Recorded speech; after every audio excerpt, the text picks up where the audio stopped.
acción. ¿Está bien? Sí, son venodilatados. Disminuye la poscarga, la resistencia vascular periférica. La precarga sería, porque a dosis bajas hace venodilatación. Entonces disminuye el retorno venoso, la precarga, y disminuiría la demanda, ¿no? Claro, ¿cómo? Bien, sí, bien, Naima. Porque disminuye la precarga. ¿Cómo sería? ¿Está bien? No. Sí. Es correcto, no reducen la resistencia periférica, como dijo el compañero, solo en situaciones excepcionales y a dosis altas. En general, la explicación, digamos, de la mejora en sintomatología en la reducción del dolor tiene que ver con justamente reducir la demanda. Ariel. Estaba buscando el resumen acá en el teléfono porque estoy con la computadora con la clase y el teléfono de resumen para leerlo, porque me parecía agarrar el tipo de eso, que decían vasodilatación y venodilatación, las dos. Es que a bajas dosis era venodilatación y ahí disminuye la precarga porque se redistribuye la sangre en los vasos de capacitancia y eso, y a dosis más altas reduce la vasodilatación de arteriolas y arterias de resistencia, y con eso creo que también disminuiría la poscarga, ¿puede ser? Claro, exactamente. Lo que pasa es que si da mucha vasodilatación arterial, recuerden que puede producir también el fenómeno de robo. Y eso, lo que vos decís, la dilatación arteriolar, más que nada se da cuando se administra por vía endovenosa y a altas dosis.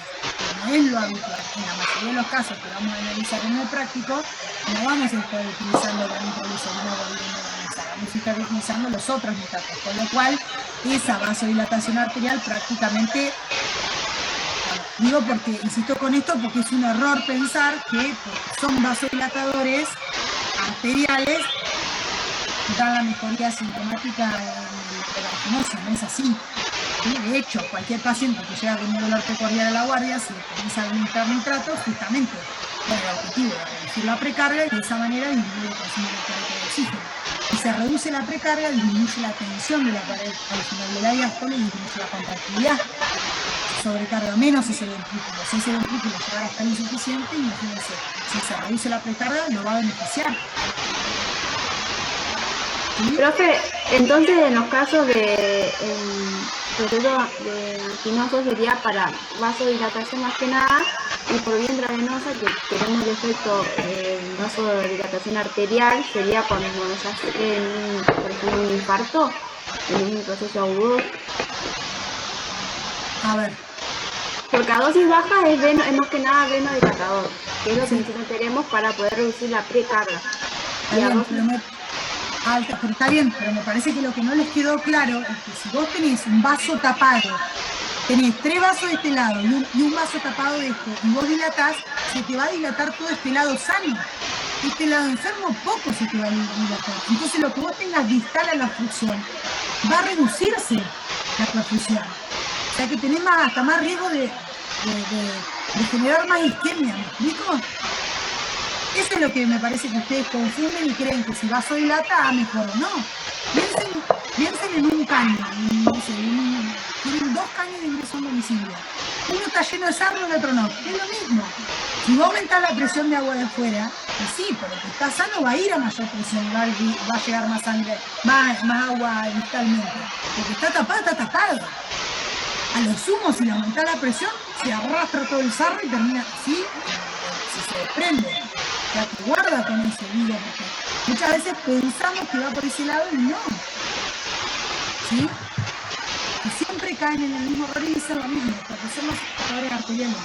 Acuérdense que si son vasodilatadores arteriales, es muy excesiva la vasodilatación y no hay circulación colateral, ese área isquémica se puede empeorar. Eso va a depender del territorio afectado por esa obstrucción, ¿sí? Si yo tengo circulación colateral, bueno, fantástico, esa vasodilatación arterial por el otro lado le va a llegar sangre.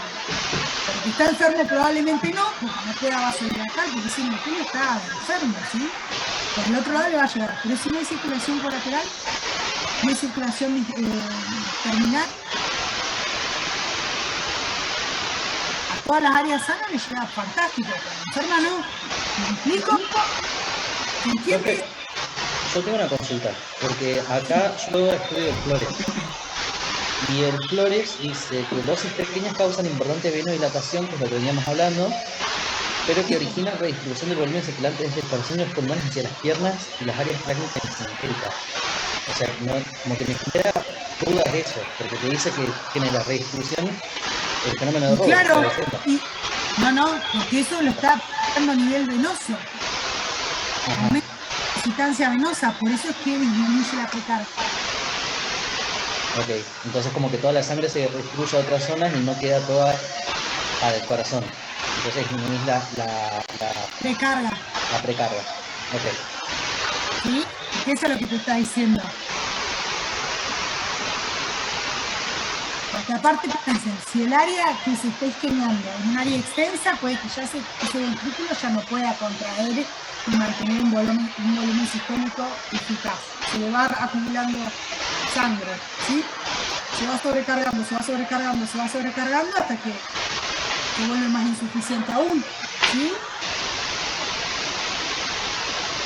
Sí, profe.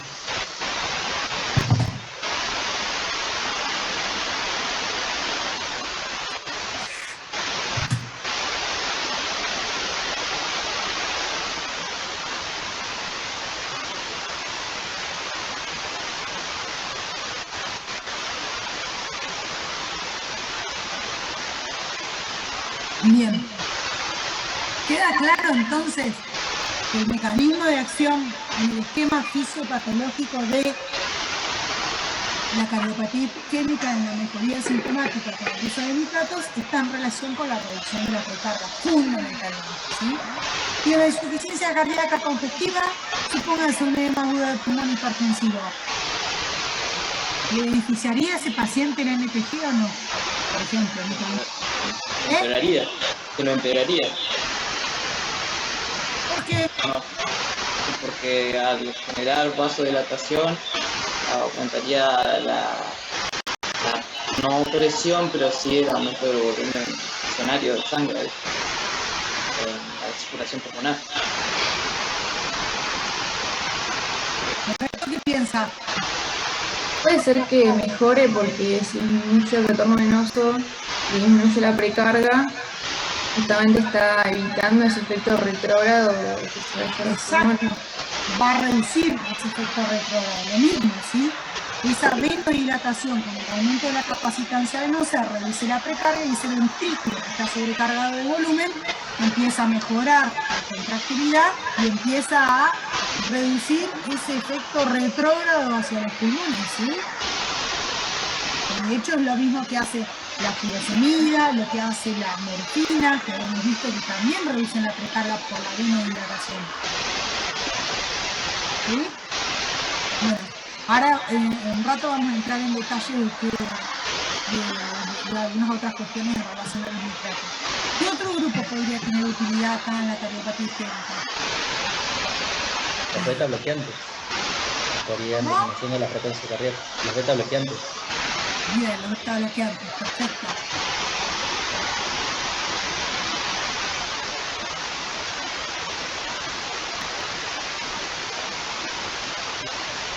Los beta bloqueantes, ¿en qué entrarían dentro de este modelo? Disminuiría la contractilidad y frecuencia cardíaca. Bien. Reducirían la contractilidad, la frecuencia cardíaca, bueno, y la tensión sistólica también, porque habíamos visto que los beta bloqueantes también bloqueaban los receptores beta a nivel del aparato juxtamedular y de alguna manera indirectamente también reducían la activación del sistema renina-angiotensina-aldosterona, que no es el único mecanismo, pero es uno de los mecanismos principales por el cual se activa. Perfecto, ¿sí? ¿Y algún otro grupo? Los bloqueantes cálcicos. Bien, los bloqueantes cálcicos que los dividimos en dos grandes grupos, algunos que van a tener predominantemente acción sobre la contractilidad, ¿y cuáles serían esos? Contractilidad y Los que son no dihidropiridonas. Bien, los que son no dihidropiridínicos, como el verapamil y el glutatión, que también producen vasodilatación y reducen la tensión arterial sistémica, pero tienen mayor afinidad por los receptores, los receptores claro, de calcio que están localizados predominantemente en el músculo cardíaco y sistema conexional. Y los dihidropiridínicos, que eso sí, tienen más afinidad por los receptores de calcio que están localizados en el músculo mesovascular, por eso es que tienen mucho más efecto sobre la reducción de la tensión arterial sistémica. ¿Sí? Estos sí van a ser vasodilatadores arteriales y estos sí son los que tienen el gran inconveniente de poder producir el fenómeno de ¿sí? Así que guarda, porque un poco viene esto a graficarles o a ejemplificarles que si fuera un vasodilatador arterial podría perjudicar a un paciente que tiene una presión fija con una placa de aterosclerosis, ¿sí? Eso va a depender de la circulación colateral, si existe o no existe y qué área de la circulación coronaria es la que está afectada, ¿sí?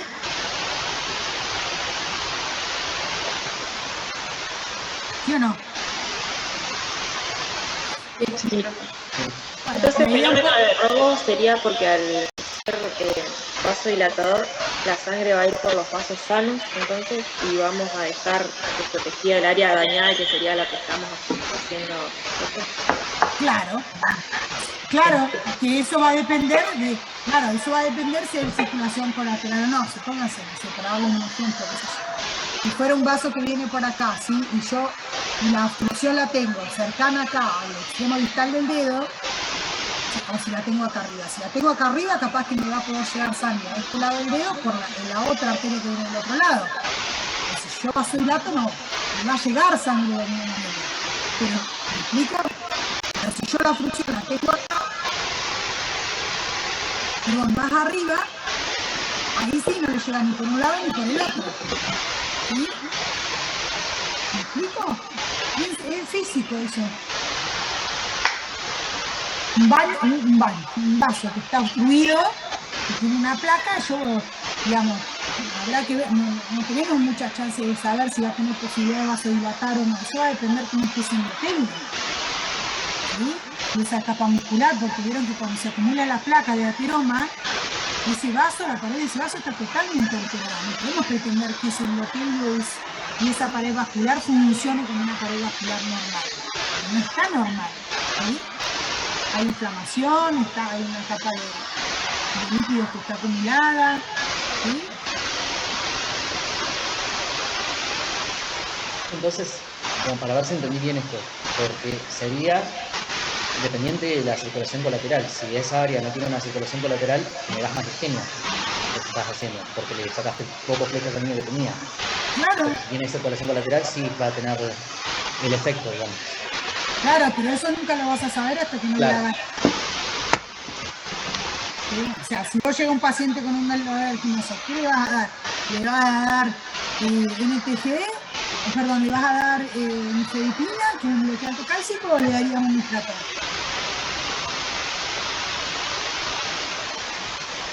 ¿Qué le darías? Un nitrato. ¿Por qué? Primero por la acción rápida, y porque disminuye la precarga, y porque tiene varios efectos adversos. Le das una acción rápida. Está bien, pero independientemente de eso, si nos centramos solamente en la cardioquímica, yo no, cuando el paciente llega por yo que sé que tiene obstruida, si lo voy a beneficiar o lo voy a perjudicar, tengo más chance de perjudicarlo que de beneficiarlo. ¿Me explico? Entonces se arrancaría con un bloqueante cálcico, con un verapamilo.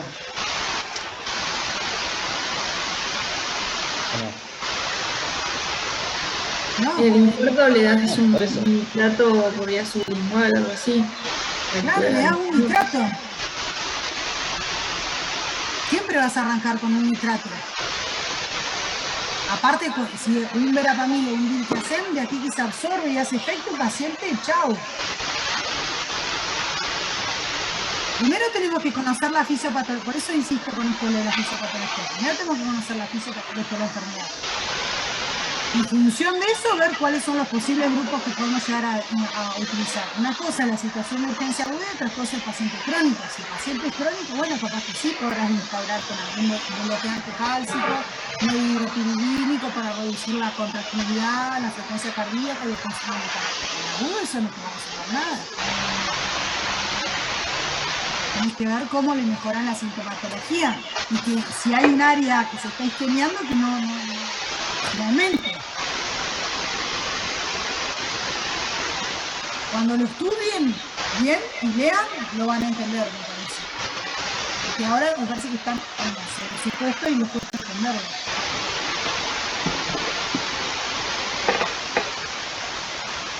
Es un error bastante común, por eso insisto con esto.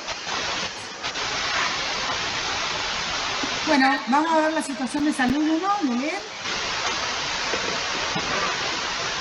Medicina, Caps. Sí, ahí lo leo. Vale.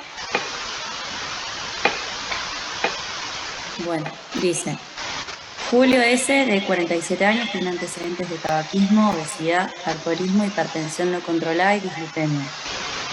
Consulta en la guardia por dolor precordial opresivo de intensidad 9-10 en cada dirección al hombro izquierdo y maxilar inferior en contexto de una discusión familiar. Refiere que el dolor lleva casi 30 minutos de evolución y se asocia a sudoración y náuseas. Se realiza electrocardiograma y se evidencia supradesnivel en D2, D3 y ABF asociado a la elevación de creatina kinasa. Bueno, asumiendo el diagnóstico de infarto agudo de miocardio, discuta la fisiopatología de levanto de este paciente. Bueno, ¿qué les parece?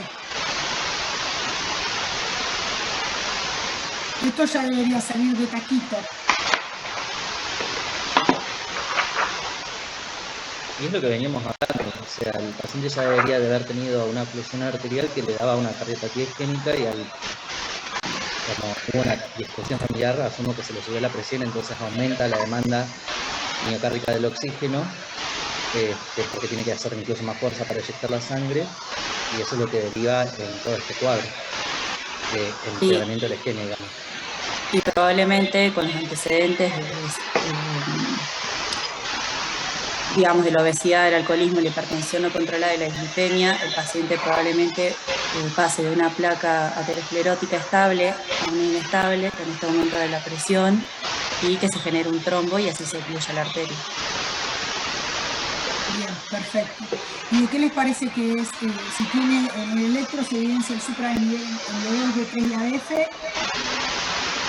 Ya estamos hablando de un proceso isquémico que puede estar llegando a un infarto. Y por las caras de las derivaciones podemos decir que es de cara inferior. Por lo tanto, el vaso afectado sería la coronaria derecha o la circunfleja en el caso de que la dominancia sea izquierda. Bien. Si lleva 30 minutos y ya tiene un supra, seguramente, probablemente ya sea un infarto. ¿Sí? Ahí les muestran en el dibujo como la placa de ateroma, ¿sí? Ahí en ese caso puede ser que un cambio de la velocidad o en el flujo, ¿sí? la presión con la cual circula la sangre en el interior del vaso erosiona el endotelio, si el subendotelio queda expuesto, se acuerdan que ahí apareció la agregación plaquetaria, ¿sí? Usaban proteínas subendoteliales y favorecía la adhesión plaquetaria, la liberación de ATP, de ADP, tromboxano, etc. Y finalmente se termina constituyendo la formación de un coágulo que realmente termina incluir esa luz, esa reducción de la luz por el 80%, el paciente lo más probable es que se infarte, ¿sí? En este caso ya estamos tarde para evolucionar el infarto. Acá lo que deberíamos intentar hacer es que se reduzca lo que más se pueda el área infartada, ¿sí? Por isquemia.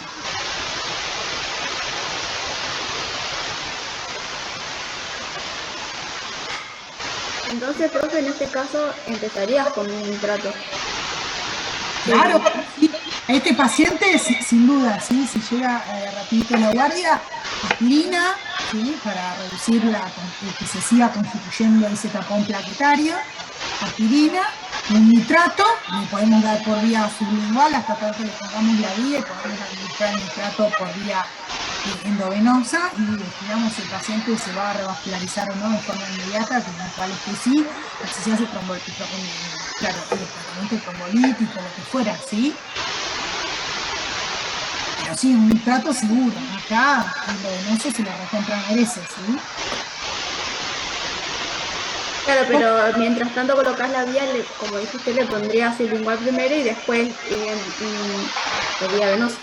Exactamente, ¿sí? Fíjense que acá después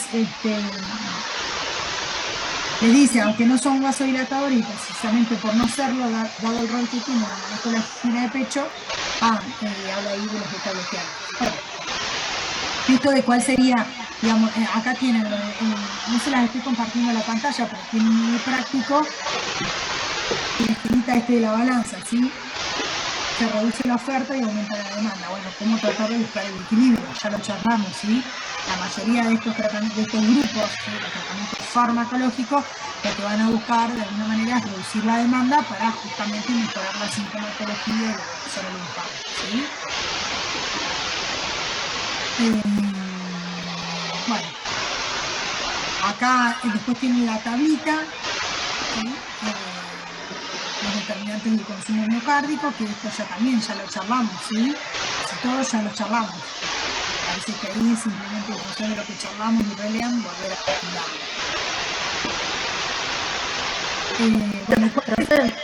Sí, analicemos cuál sería el mecanismo de los nitratos, qué nitratos tenemos y todo eso, así completamos por ahí la tablita para el caso de los nitratos. Sí, tienen a preguntar. Antes de pasar, había mencionado los trombolíticos. O sea, ¿se tiene que determinar algo para decidir tomar esa conducta? Sí, claro. Primero hay que ver que no tenga ninguna contraindicación, porque, por ejemplo, si el paciente tuvo un sangrado, una hemorragia digestiva reciente, está contraindicado, porque puede volver a resangrar ese paciente. Eso igual lo va a determinar, digamos, ese paciente va a ser evaluado por cardiología y va a entrar a la unidad coronaria y ahí se va a definir si va a tratamiento trombolítico, cuál va a ser el tratamiento que se le va a ofrecer a ese paciente, ¿sí?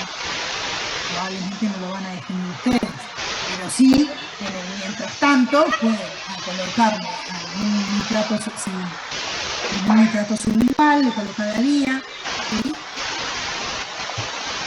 Habrá que ver si estoy hipertenso, no estoy hipertenso, qué podemos hacer para justamente reducir los determinantes del consumo. Ese paciente, por ejemplo, que ya está infartado, que está con un dolor anginoso, opresivo, con sensación de muerte inminente, que se le irradia el cuello, el brazo izquierdo, además ese dolor lo tenemos que tratar. ¿Qué utilizaríamos ustedes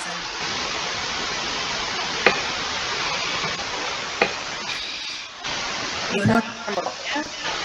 Bien, morfina podemos utilizar, dolor de tipo anginoso, visceral, ¿sí? Y la morfina, además del tratamiento analgésico, ¿tendrá alguna repercusión sobre la parte cardiovascular o solamente va a tener el efecto analgésico? ¿Qué les parece? Sí, también producía vasodilatación a nivel coronario y una disminución de la precarga. Claro, y produce una reducción de la precarga, con lo cual lo va a beneficiar no solamente por la analgesia, sino también sobre eso, ¿sí? La morfina o los opioides utilizados por vía endovenosa producían hipotensión, ¿se acuerdan? Vasodilatación.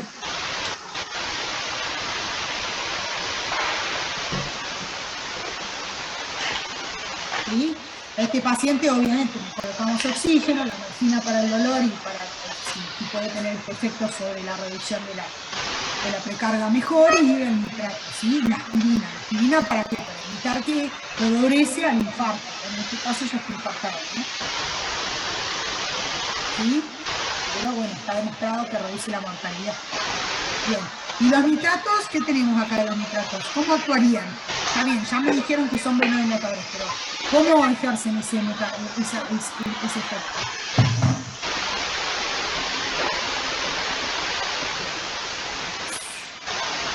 Porque pueden generar óxido nítrico. Vamos, dale. No sé si no leí o no lo entendí bien cómo los generan, pero le voy a decir que los generan dentro de las células musculares del vaso.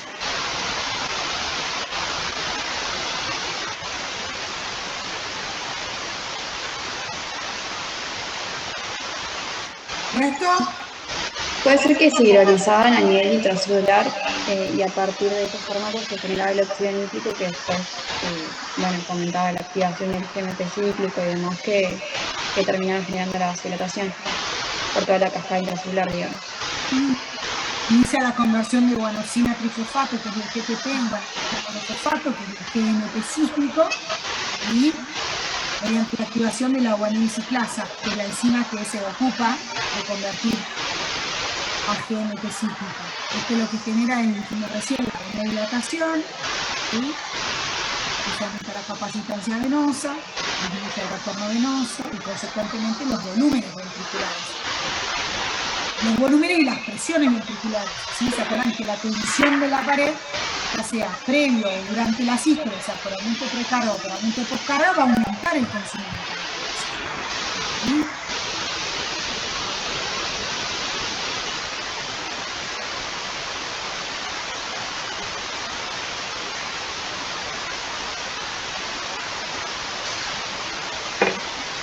También acá el libro agrega un mecanismo que no dice muy bien cómo se ocasiona, pero dice que también puede producir redistribución del flujo sanguíneo cardíaco desde la zona subepicárdica a la subendocárdica, que es la que está más vulnerable al esquema. Entonces eso también contribuiría a mejorar la esquema cardíaco. Claro, porque dilatan tanto las arterias coronarias epicárdicas normales como las que están estenóticas y todos los vasos colaterales, ¿sí? ¿Cuáles son los principales efectos adversos? Cuando analizamos la seguridad, tenemos un nuevo integrante de la clase. Capaz que le va mejor que ustedes hoy. Lo veo más interesado que ustedes, el gatón.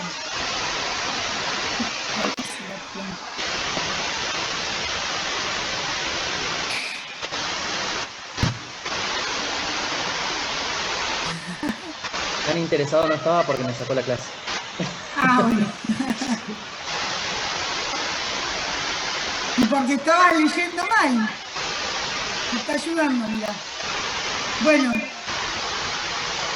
¿Cuáles son los efectos adversos?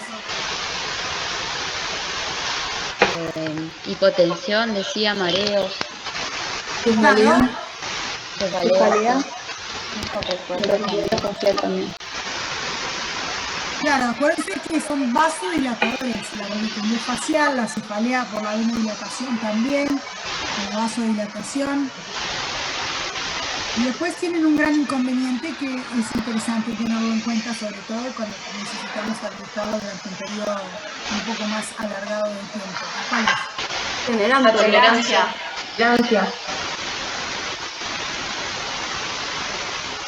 Bien, generan la tolerancia, perfecto. ¿Qué es eso? ¿De qué depende? De la dosis que le des y por cuánto tiempo, ¿no?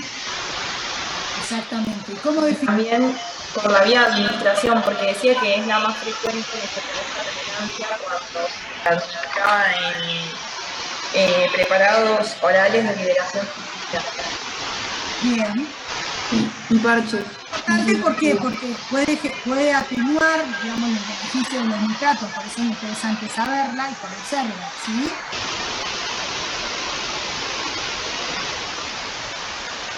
Porque puede haber pérdida del efecto de los nitratos, ¿sí?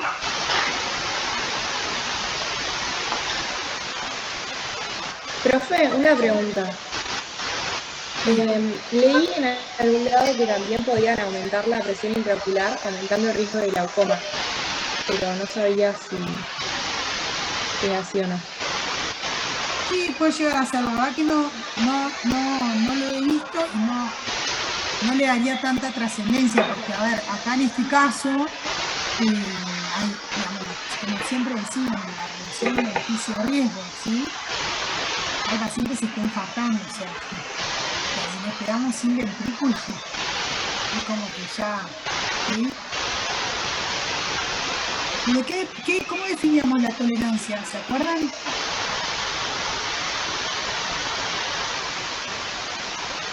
Yo necesitaba una mayor dosis para lograr el mismo efecto, ¿sí? Se empiezan a atenuar los efectos, en este caso el efecto de la reducción de la precarga con la mejoría sintomática. ¿Y a qué se debe?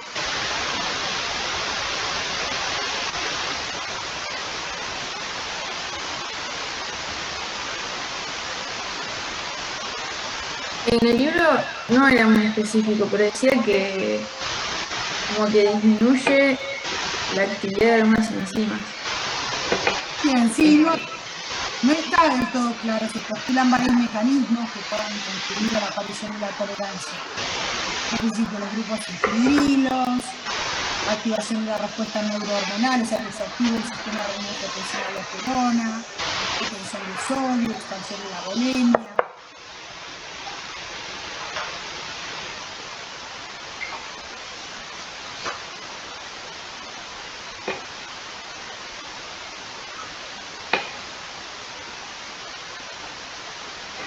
En la angina estable, esto lo de la aparición de tolerancia se ha visto tanto con la administración de los parches como con la administración por vía oral, ¿sí? Decía que había que hacer periodos de intervalos de 8 a 14 horas, había leído en diferentes lugares, una droga para que, digamos, una nitroglicerina para que no se genere la tolerancia. Exacto, generalmente... Y también cambiar el lugar de colocación. Sí, pero en realidad es sistémico el efecto. El lugar de colocación no tiene que ver con la tolerancia, para ahí tiene que ver con cualquier administración transdérmica que nunca se vuelve a colocar en el mismo lugar porque puede haber un área de irritación y demás. Siempre el parche se intenta ir rotando el sitio de irritación, pero eso es indistinto para cualquier fármaco de administración por vía transdérmica. ¿Sí? Hay opioides que también se utilizan y uno lo que le recomienda a los pacientes es que no se lo vuelva a colocar en el mismo lugar. ¿Sí? En general se dice que se administran cada 8 horas, pero como se ha visto este fenómeno de tolerancia, en general se suspende una dosis, un intervalo de dosis queda sin el paciente. ¿Sí? Pero capaz que lo suspende a la noche. Claro. Sí, a la noche o en el periodo que el paciente tenga menor actividad, según que haga. Claro, eso dependería del tipo de angina que tenga el paciente, digamos, cuando le vas a suspender. Más que el tipo de angina, no, hablando de algo crónico estable, esto va a depender de la actividad que tenga el paciente, porque en realidad, ¿cuándo le va a aparecer el dolor anginoso? Cuando aumente la demanda. Entonces, si el paciente trabaja de noche y duerme de día, bueno, pues entonces no vamos a suspender la dosis nocturna, vamos a suspender la dosis diurna. ¿Sí? Igual, profe, decía que vos cuando le suspendías el nitrato en ese intervalo le tenías que dar, el libro decía que un antianginoso adicional para evitar un efecto rebote de la isquemia miocárdica. Claro. Que le dabas un beta bloqueante o algún antagonista del calcio por mientras.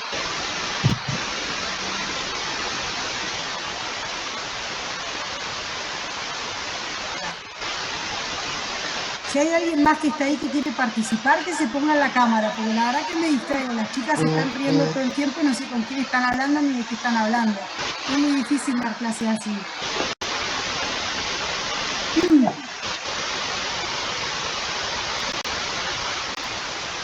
Profe, entonces cuando en los periodos de intervalo que no le das el nitrato, le tenés que dar sí o sí otro antiginoso. ¿Cómo decís, Daniela? En el intervalo que no está con el tratamiento, con los nitratos, le das sí o sí otro antiginoso, un beta bloqueante. Sí, sin duda que esto además de alguno de los nitratos va a quedar con algún otro, ¿sí? Con algún otro que reduzca el consumo mecánico de oxígeno. Seguro que con algún beta bloqueante de base va a quedar. Estos pacientes, como siempre decimos, lo mismo que veíamos en insuficiencia cardíaca, no es un paciente que tiene esto y nada más. Es un paciente que tiene una enfermedad cardiovascular ya sistémica, entonces lo más probable es que además sea hipertenso, que además pueda que sea diabético, como vimos recién en los casos, era obeso, sedentario, ¿sí? Glucémico e hipertenso, ¿sí? Entonces es como un combo, entonces seguro que va a tener beta bloqueante por la hipertensión, por la cardiopatía isquémica, para reducir la evolución o la progresión en infarto, para disminuir los determinantes del consumo metabólico de oxígeno, ¿sí? Y los nitratos se suspende una dosis de antianginoso y en realidad sí va a quedar con otro tratamiento que va a reducir el consumo metabólico, por ejemplo el metabloqueante. son muy pocas las situaciones en las cuales estos pacientes con cardiopatía isquémica no tienen un beta bloqueante de base, ¿sí? Es como sacarle la posibilidad de que el beneficio de la no evolución al infarto, ¿sí? Sin duda que lo va a tener, pero bueno, estamos como analizando claramente los grupos para poder entender. Además, le vas a sacar, le vas a suspender esa dosis en el momento que el paciente menos actividad tenga, o sea, que menos chance tenga de que aumente el consumo mecánico. Por eso lo suspendemos por ahí la dosis máxima. ¿Me explico? Dijimos que lo adaptábamos a la vida que tiene el paciente. Entonces se adapta al paciente, o sea, a la vida y a la actividad que él haga, no al tipo de angina que tenga, porque siempre va a ser una angina estable. Acá estamos hablando de una angina estable, claro. Después, si este mismo paciente que tiene una angina estable, abruptamente así un dolor anginoso diferente del que venía haciendo, ya se transformó en inestable, igual le vas a estar poniendo un estatus individual y lo está llevando a la guardia. Porque ese paciente seguro que termina en un infarto, ¿sí? Si no termina, esa placa está inestable y en cualquier momento termina de destruirse al 100% esa arteria. Casi al 100%, ¿sí? ¿Explico? Es distinto. Acá, por eso en la crónica estable se habla de que es una placa dura, crónica, estable, que tiene pocas chances de romperse, a diferencia de la inestable.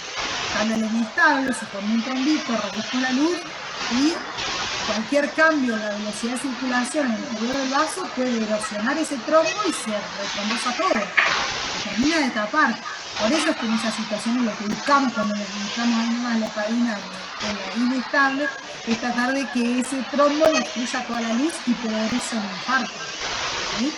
Que es un poco lo mismo que estamos buscando con el infarto. ¿Está? Yo creo que lo que decía Carla igual lo dijo a modo de que, porque lo que te dice es que si uno retira bruscamente un nitrato, lo que hace es un efecto rebote de vasoconstricción. Sí, en fases digitales y coronarios. Sí, pero eso cuando decía está... que para evitar esas respuestas le tenías que dar otro fármaco o quitarle el fármaco progresivamente. Pero cuando tienes un tratamiento a largo plazo, decía. Claro, pensé que estábamos hablando de eso, del tratamiento a largo plazo. O sea, si el paciente está en la casa, sí, está bien, a largo pero plazo. vos por suspenderle una dosis, no vas a generar eso. Al contrario, lo que estás buscando al suspender una dosis en las 24 horas es evitar la tolerancia. ¿Sí?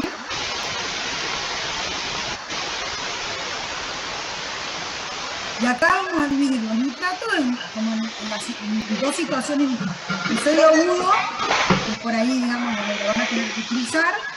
Ahí podemos utilizar la vía sublingual, que es una vía de acceso rápida, que tiene un espesor que no es tan, que el fármaco puede difundir rápidamente, se absorbe, pasa por la nacada y ya está en circulación sistémica. Rápidamente va a llegar a la biofase, ¿sí? A diferencia si lo damos por vía oral. ¿En cuánto tiempo comienza a hacer el efecto cuando lo administramos por vía sublingual?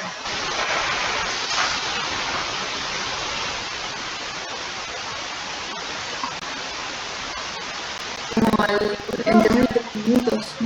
Bien, en general se toma como medio 2 minutos y puede persistir hasta 20 a 30 minutos. Ustedes, si el paciente no mejora los síntomas a los 5 minutos, podrían administrar nuevamente otra dosis, ¿sí? Lo que pasa es que ya si a los 5 minutos le dieron 2 y no mejora, ya está, ese paciente seguro que termina de infarto. Se está descartando, ¿sí? Si fuera un ángulo crónico estable, simplemente con esa modificación, la reducción de la precarga debería mejorar rápidamente. ¿Está? Eso sería para el evento agudo sublingual. Ahora, para prevenir la isquemia en forma crónica, ahí sí lo administramos por vía oral, ¿sí? Que podemos utilizar el nitrato isosorbida o el mononitrato. Y ahí sí, cada 8 horas suspendemos una dosis para evitar la tolerancia. ¿Está? Generalmente salteamos la de la noche, porque la mayoría de la población normal duerme la noche y trabaja durante el día, si no es paranormal o no, si ya es normal. Bueno, y en cambio la transdérmica lo mismo. Sí, sí, ahí por eso digo, hay que adaptar a la vida cada uno. Bueno, sí, lo mismo la transdérmica, es lo mismo, ¿sí? Son dos vías diferentes. Si no quisiera tomar por vía oral, bueno, la ventaja del parche es que le dejo el parche y lo retiro durante la noche, es lo mismo. ¿Está? Bueno, analicen el ejercicio 4 entre ustedes y ahí vengo.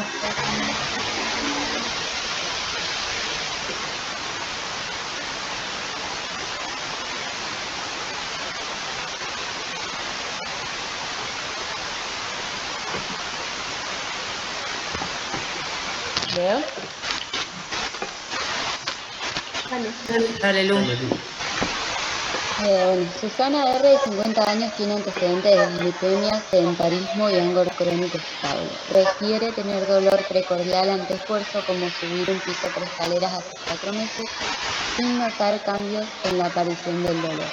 Usted decide indicar modificación terapéutica del estilo de vida, tipo lipemiante, e iniciar una terapéutica farmacológica.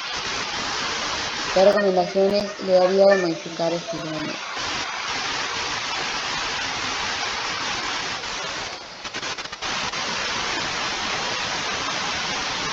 Yo creo que eso es lo mismo siempre, ejercicio, dieta hipostólica, dieta, básicamente. Claro, disminución de consumo de grasa por ahí, saturadas.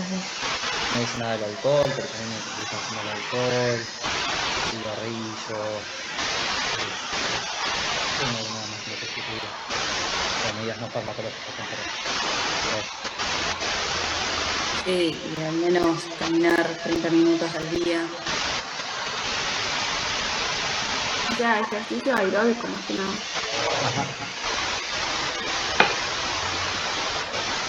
Bueno, y después dice complete el listado de medicamentos por los grupos beta-bloqueantes, bloqueantes cálcicos y nitratos.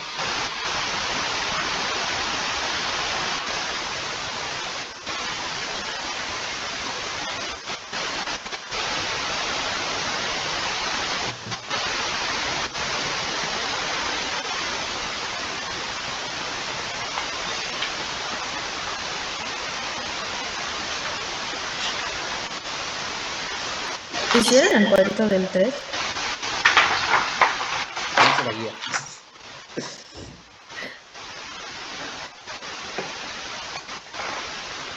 Y yo hice algunos, pero no el 3.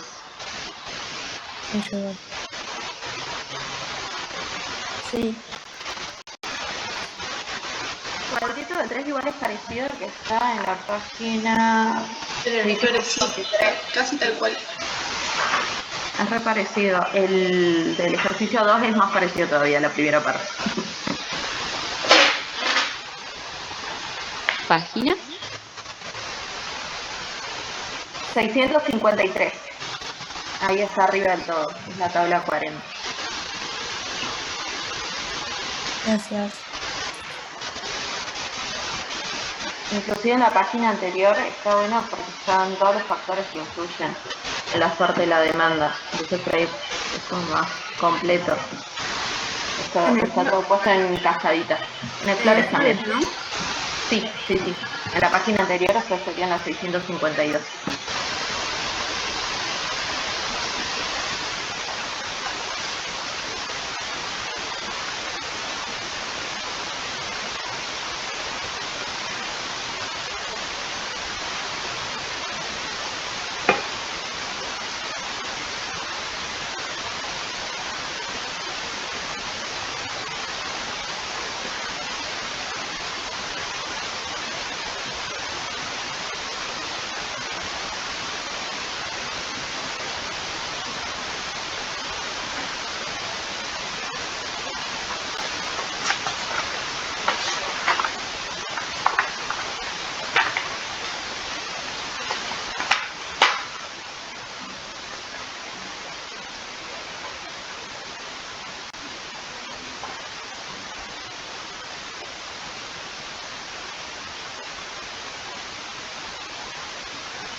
¿Quieren que vayamos charlando por filas del cuadrito del 4?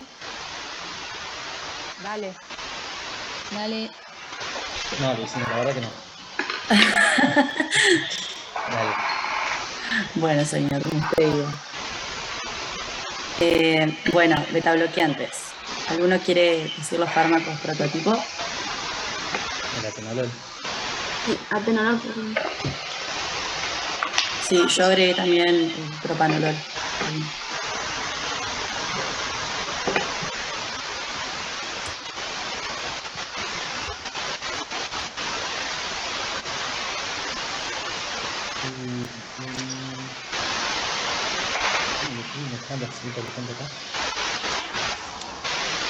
Farmacodinamia. Bloquea receptores beta 1 y genera efectos inotrópicos negativos, cronotópicos negativos y disminución de la presión arterial. Y así Mira, disminuye el Dani. consumo. On ¿Qué? fire. On fire está. Sí. Yo agregué lo de que disminuyen la acción de la adrenalina en el sistema nervioso central. Y también renina y angiotensina 2.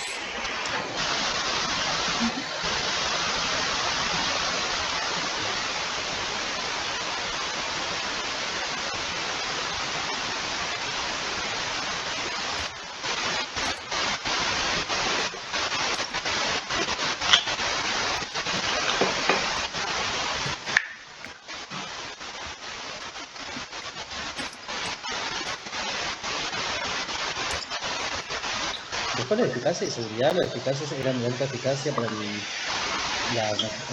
el postinfarto, porque era todo eso lo que decía, pues, disminuye el área de isquemia, disminuye el área de infarto, disminuye la mortalidad y con respecto a la seguridad también decía que después en el tratamiento a largo plazo disminuye la mortalidad. Claro, Está seguro. Claro, disminuye el consumo de oxígeno miocardico tanto en reposo como en esfuerzo.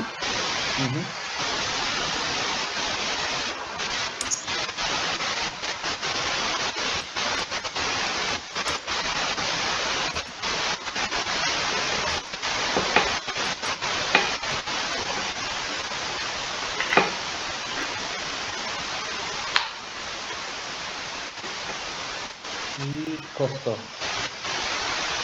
No sé cuánto Muy bajo. Pero no sé cuánto será bajo. Inconveniencia: reduce la mortalidad en pacientes con insuficiencia cardíaca congestiva y bueno, eso tiene.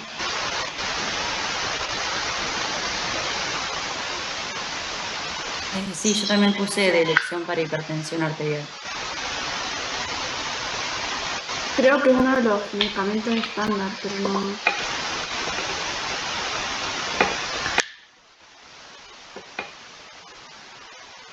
¿De contraindicaciones qué pusieron? Yo puse que hay que observar a los asmáticos, o sea, no sé si está contraindicado, pero dice que tiene esa interacción. Sí, y en EPOC también había leído. También dice, no sé si es contraindicación, pero en la inestable, esa que es de Prince Metal, algo así, la angina, dice que lo puede agravar, entonces que no se da. Pero no sé si es contraindicación.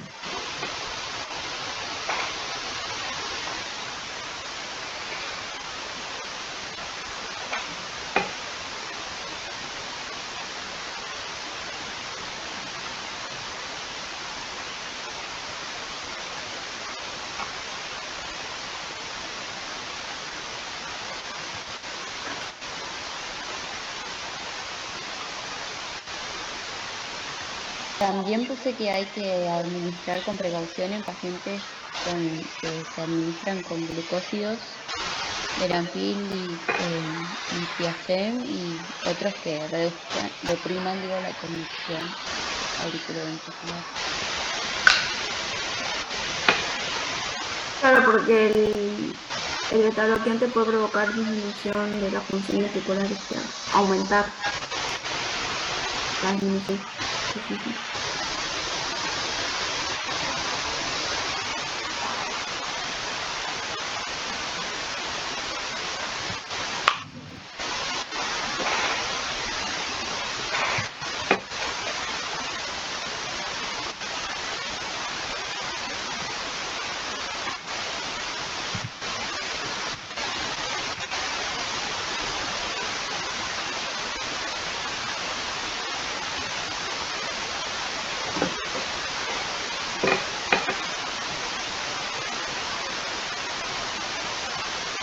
Bueno, no tiene que ver con este punto, con uno más de abajo, pero ¿encontraron algo en relación con el fenómeno de Reynolds?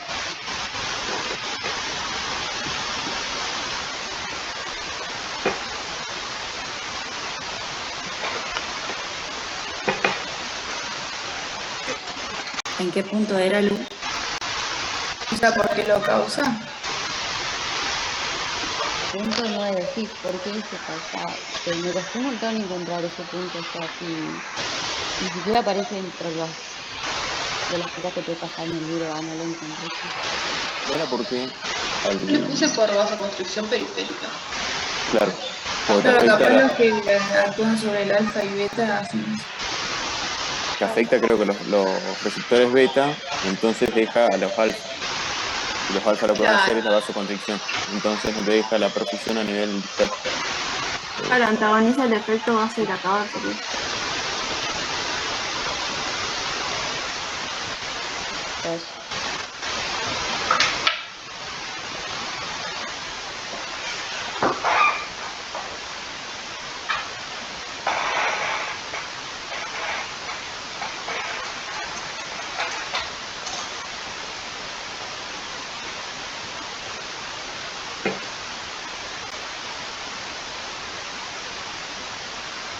Y creo que eso mismo es lo que era que estaban contraindicados en las isquemias por vasospasmo. Por eso.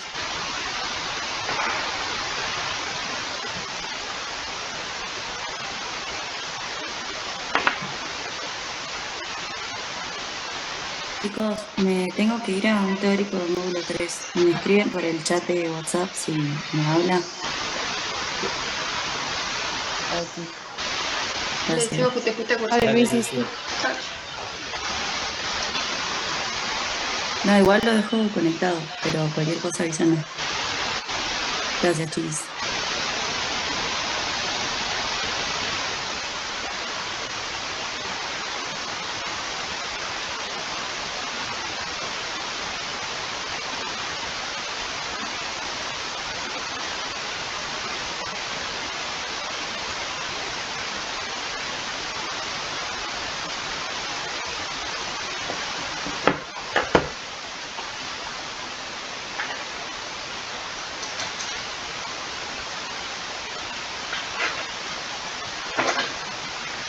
¿Qué hacemos? La verdad que no tengo ni idea. Vamos a empezar. Seguimos con el que sigue. Sí. Dale. Igual después nos va a preguntar lo mismo. Claro, eso es lo que no entiendo. Quise discutirlo así y después lo vamos a tener que volver a hablar.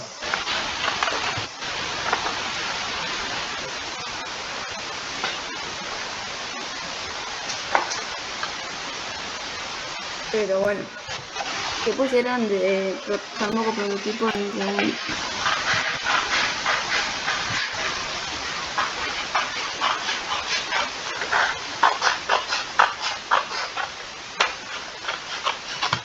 Sería nifedipina, amlodipina.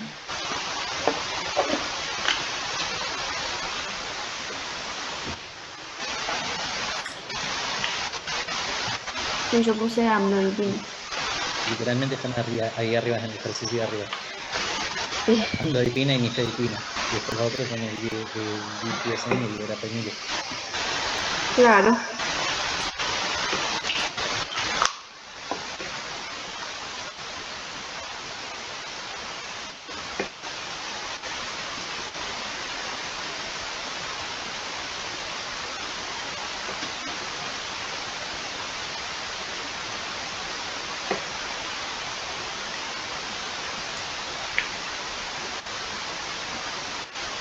A mí el que me costó bastante es justamente el último, que hay un cuadro que te dice para qué usar cada fármaco.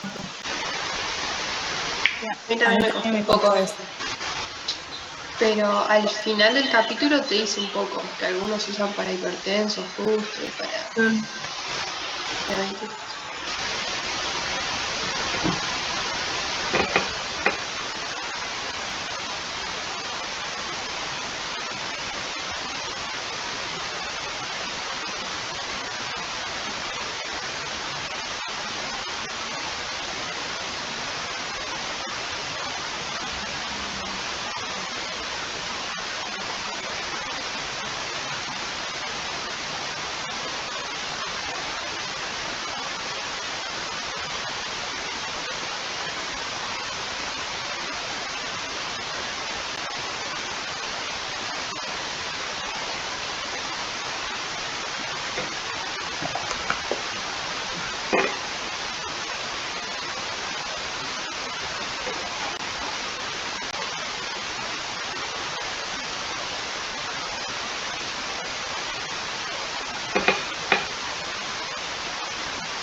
que nos pasamos al otro ejercicio o esperamos que vuelva la profe?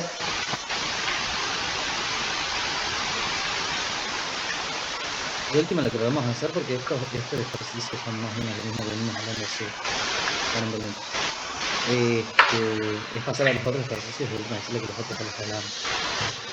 No nos vamos a ir al solo.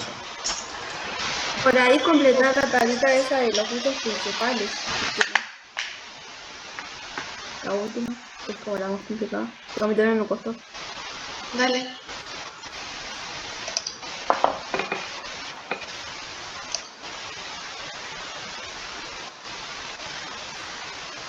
Dale, ejercicio 10. Sí. Entonces hemos dicho que primera elección en angina de esfuerzo eran los nitratos, claro. Nitratos. El libro aparece dividido como tratamiento. Sí, eso, aparece dividido como a corto plazo y a largo plazo. Los de corto plazo, nitroglicerina sublingual, y largo plazo, los beta-bloqueantes y los antagonistas de calcio. Pero la profe recién dijo que los nitratos se usaban en las dos ocasiones, tanto para a corto plazo y a largo plazo. Sí, pero viste por ese tema de la tolerancia y eso, mejor como me parece que se evita para capaz que no son de primera elección. Claro. No que se utilizan cuando haya una contraindicación a los bloqueantes cálcicos o algo así, para tratamientos crónicos. Entonces, en realidad no se utilizan solos, se utilizan combinados con algún otro fármaco más, pero sí se utilizan. Eso era lo que quería que veamos, básicamente, que no pensemos que por el fenómeno de tolerancia que tiene, no se las puede dar a largo plazo. Porque en definitiva, el tiempo que vos necesitas es justamente el que la persona está descansando, así que te puedes seguir dando la medicación. Claro, para mí es tanto como a corto plazo sería nitrato sublingual y a largo plazo un nitrato asociado a otro más. Y con el intervalo de dosis, o sea, no le das una dosis y la puedes mantener. O sea, para evitar la un tolerancia. bloqueante o un bloqueante cálcico. Exacto. Claro. Ahí tenés como lo que decía después, no sé quién fue que dijo, que al darle el nitrato también tenés el riesgo de generar la tolerancia y te conviene por ahí darle un beta bloqueante, el bloqueante cálcico que ya está funcionando y no le está generando tolerancia de nada y dejas el otro para las crisis agudas, digamos. No, pero igual la tolerancia se va con las 6 a 18 horas, creo que eran, algo así, que era lo que hablábamos. Claro, el reposo ya o disminuye o totalmente desaparece la tolerancia. Claro, vos evitas la tolerancia dando el intervalo de dosis, o sea, no, como decía la profe, no le das una dosis, generalmente a la noche, y ahí ya evitas la tolerancia en un proceso de largo plazo. Entonces, ¿ustedes dicen de ponerlo como primera elección para tratamientos crónicos también? Así estaba en el libro. Para mí sí, y también por lo que dijo la profe. Pero bueno, última preguntémosle igual de este cuadro al final.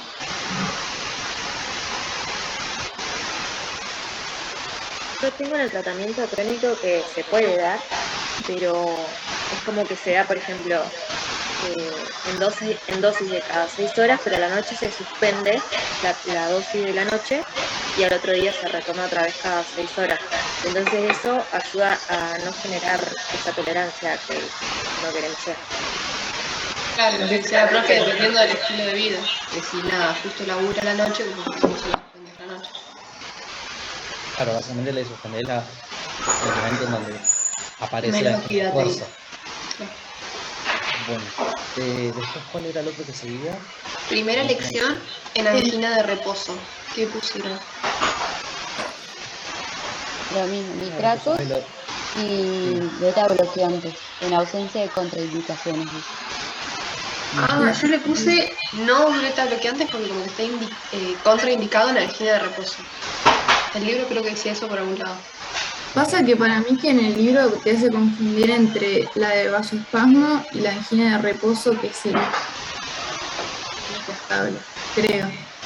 Claro, porque por Igual. ejemplo acá el libro dice, en angina de reposo con un componente vasoespástico, los fármacos de acciones antagonistas de calcio solo o asociados a nitratos. Entonces como que no, ahí te confunde. Un componente vasoespástico, capaz que está hablando de esta variante clínica. Igual acá el flores al final te los divide. Con angina de reposo y eso con un... Ah, eso es lo que estaban hablando. Es lo que estaba diciendo. Me estás reescuchando, ¿eh? Bueno, estaba buscando esto, sí. Igual por ahí no tendremos que confundir porque una es una clasificación que es en función de la presentación clínica, que ahí está la de esfuerzo, la de reposo y la de pinch metal. Y la otra es según la forma evolutiva. Y ahí te habla directamente, conoce la clasificación, más que nada de la presentación clínica. Es como para que no las confundamos.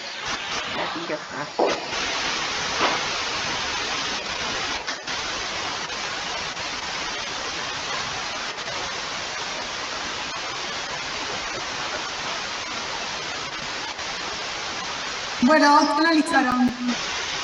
Estábamos hablando del último punto. El último punto. Bueno. Leemos el problemita. Susana, 50 años, dislipemia, sedentarismo y algo crónico. Prefiere tener dolor precordial ante esfuerzo, como subir un piso por escaleras hace 4 meses. Bueno, ahí ya les está marcando el tiempo, ¿sí? 3 meses con los mismos. Siempre que subir el piso por escaleras les está de alguna manera determinando que estamos frente a un ángulo crónico estable, sin notar cambios en la aparición del dolor. Usted decide indicar modificación terapéutica del estilo de vida y polipemia antes de iniciar la terapéutica farmacológica. Bueno, ¿qué modificaciones le indican a la paciente? Habíamos hecho ejercicio aeróbico, cambiar la dieta, baja en sodio y menos. Con respecto al ejercicio, a la hora de indicar, sí tendríamos que coordinar y ver hacer la evaluación cardiológica, que digamos, el cardiólogo, hacer una ergometría mínimamente, ver, digamos, qué le podemos indicar, ¿sí? Porque acá ya nos está diciendo que sube un piso por escalera y le aparece el ángulo, entonces no le podemos indicar cualquier cosa, guarda, ¿sí?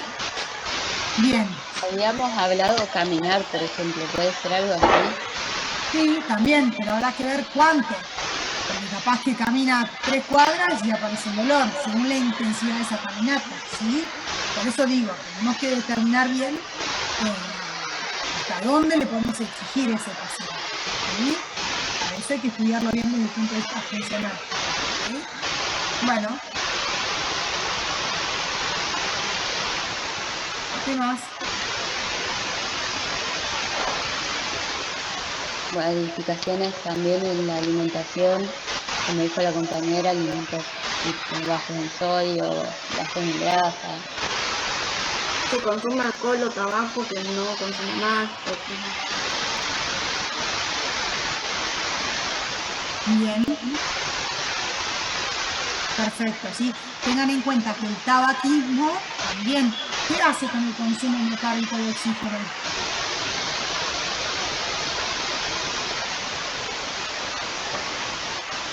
No aumenta.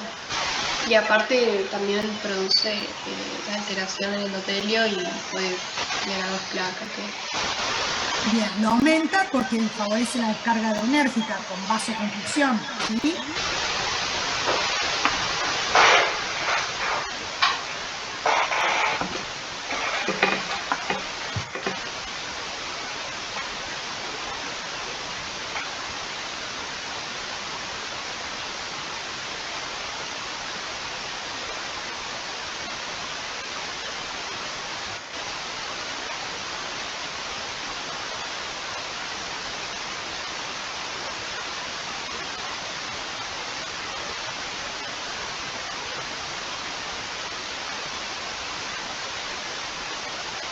¿Sí?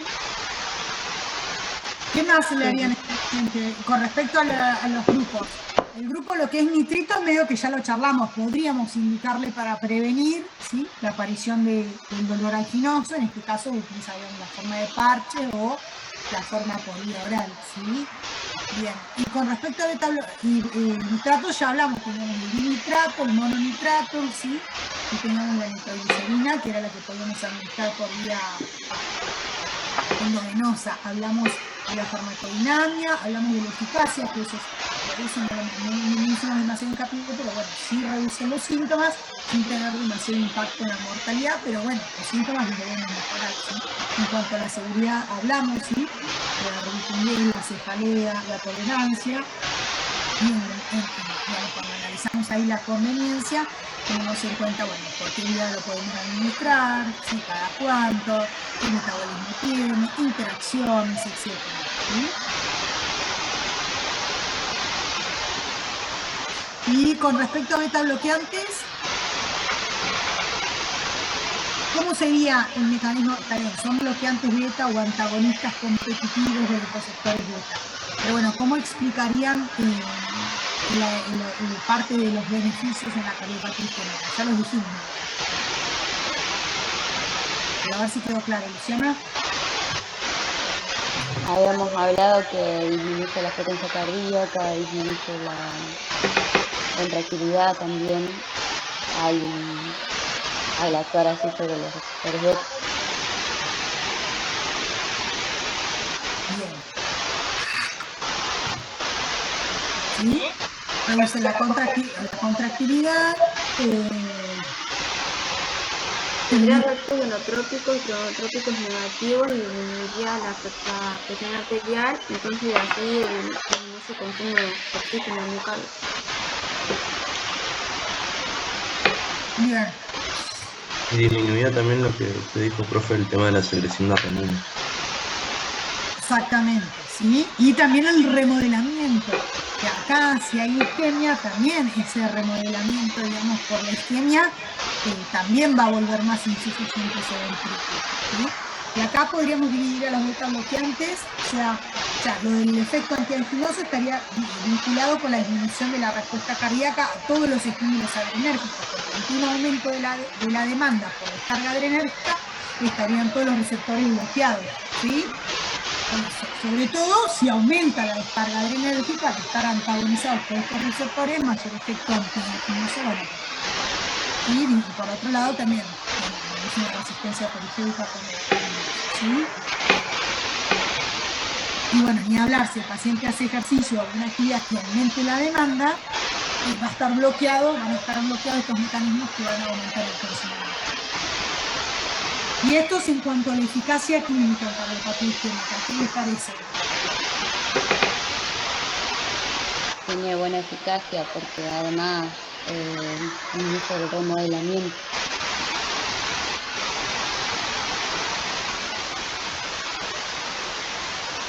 Sí, está bien, pero acuérdense que la eficacia clínica surge de los ensayos clínicos controlados, ¿sí? Que han demostrado que reducen el número y la duración de los eventos isquémicos.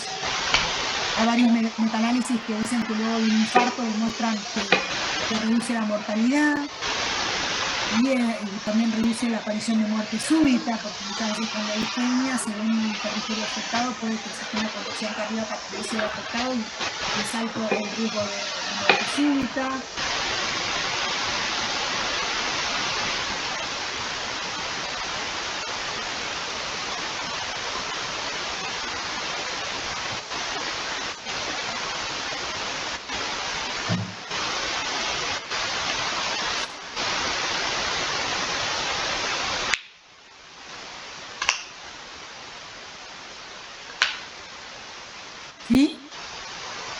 Bueno, ¿cómo clasificarían a los beta bloqueantes?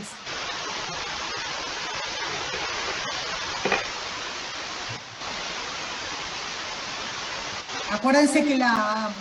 Cardioselectivos y no cardioselectivos, ¿puede ser? No. Sí, puede ser. ¿Cuáles serían no selectivos? No selectivos, el propanolol. Bien. O el carvedilol. Bien. El selectivo beta 1. Atenolol y metaprolol. Bien, perfecto. Y después tenemos una adición del carvedilol que tiene en el bloqueo. Tiene también alfa 1. Agonista alfa 1, Que genera vasodilatación. Claro, en realidad, para antagonizar el receptor alfa ante una descarga adrenérgica, los alfa no estarían libres para producir vasoconstricción en el resistencia vascular. ¿Sí? Claro, por bloqueo ya directamente. Exactamente. De todas maneras, si bien algunos son selectivos y otros no selectivos, la selectividad vieron que es activa. ¿Sí? Eso sería un... No, perdón. No.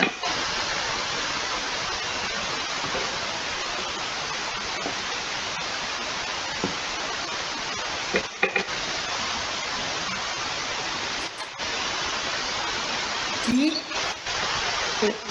Aumento la cantidad de lo que administro, puedo perder esa selectividad.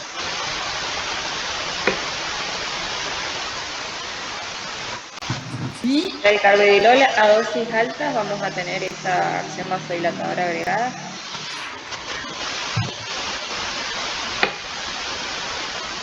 Claro, más que acción vasodilatadora tenemos ese efecto antagonista alfa que ante una descarga adrenérgica no va a poder vasocontraer, pero eso tiene trascendencia en las situaciones como habíamos visto la otra vez. Ya, por ejemplo, enfermedad arterial periférica, si ustedes tienen beta bloqueado, vieron que los receptores beta 2 vasodilatan. ¿Sí? Entonces, si están antagonizados los beta y hay descarga adrenérgica, ¿dónde va a actuar la noradrenalina circulante? Los alfa que están libres. Entonces, es lo mismo que pasaba a nivel del corazón. Si yo tengo obstruido los vasos a nivel periférico y tengo placas de ateroma y carga adrenérgica, van a vasocontraer. Los alfa van a estar libres. Entonces se podría exacerbar ese isquemia arterial. ¿Sí? Por eso es que tiene esa es la ventaja que tiene el carvedilol en esos pacientes. Y como siempre decimos, a ver, si este paciente tiene obstrucción coronaria, y seguro que tiene obstrucción de la arteria periférica. ¿Sí?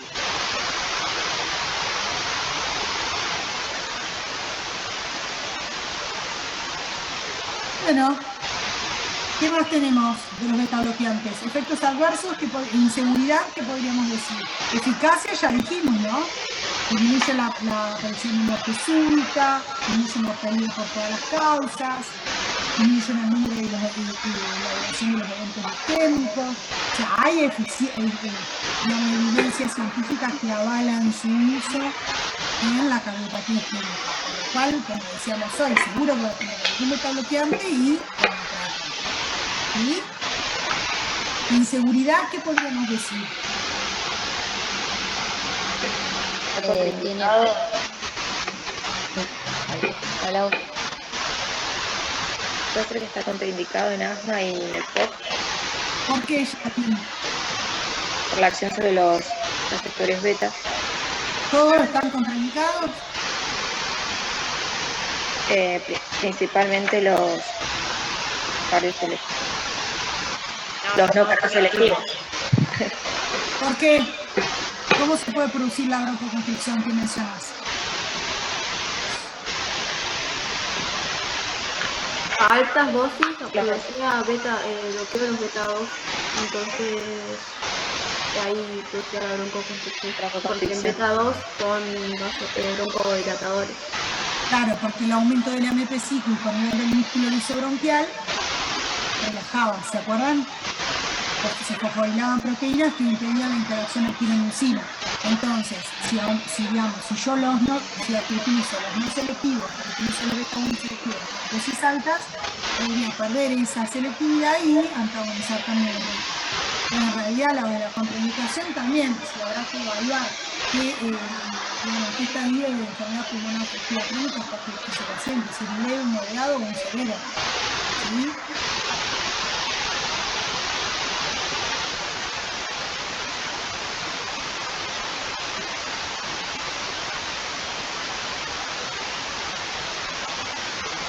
Porque tal vez si es un EPOC leve o un asma leve, no tendría, o tendría la precaución de utilizar un beta 1 selectivo en dosis bajas, tendría que ver si para esa crisis de broncoespasmo.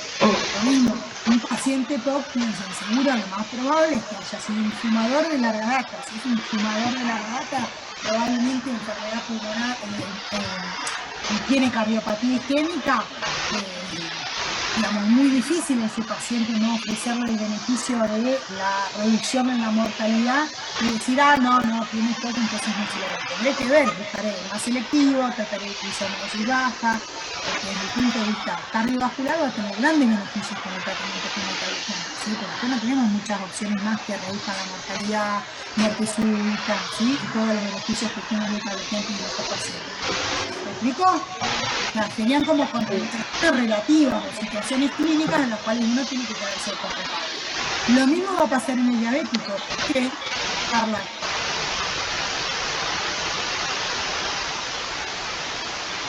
¿Cómo, profe? Lo mismo va a pasar en el diabético. ¿Por qué?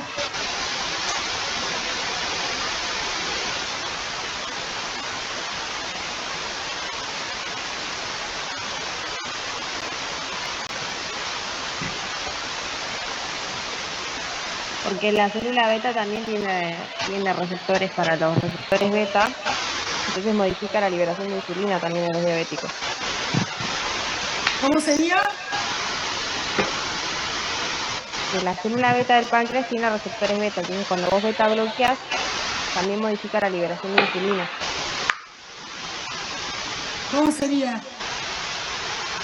Disminuye la liberación de insulina. ¿Por qué disminuye la liberación de insulina? ¿Cómo sería? No te saques la cámara.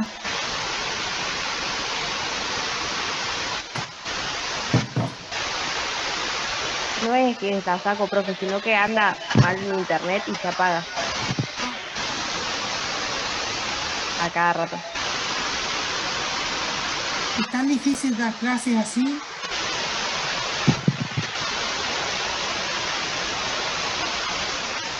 ¿Por qué disminuye la liberación de insulina?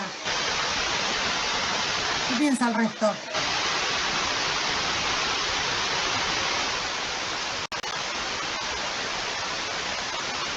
Profe, ¿no puede ser porque los beta bloqueantes producen hiperpotasemia?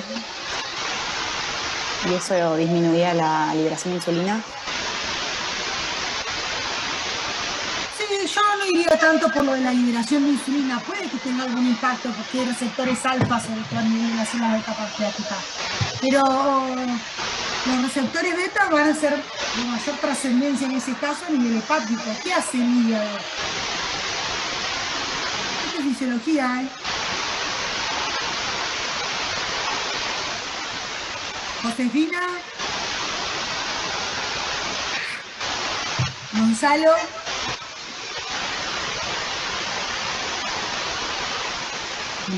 Puede ser, profe, porque se bloquea la glucogenólisis. Claro. Los receptores beta tienen un rol importante ahí, ¿sí? En favorecer el aumento de la glucosa ante alguna situación de hipoglucemia. Entonces, si está beta bloqueado el paciente, puede que ese mecanismo compensador no esté funcionando de manera óptima. ¿Qué les parece? ¿Va a ser más importante los pacientes insulinizados o los no insulinizados esta interacción? Este riesgo, si se quiere.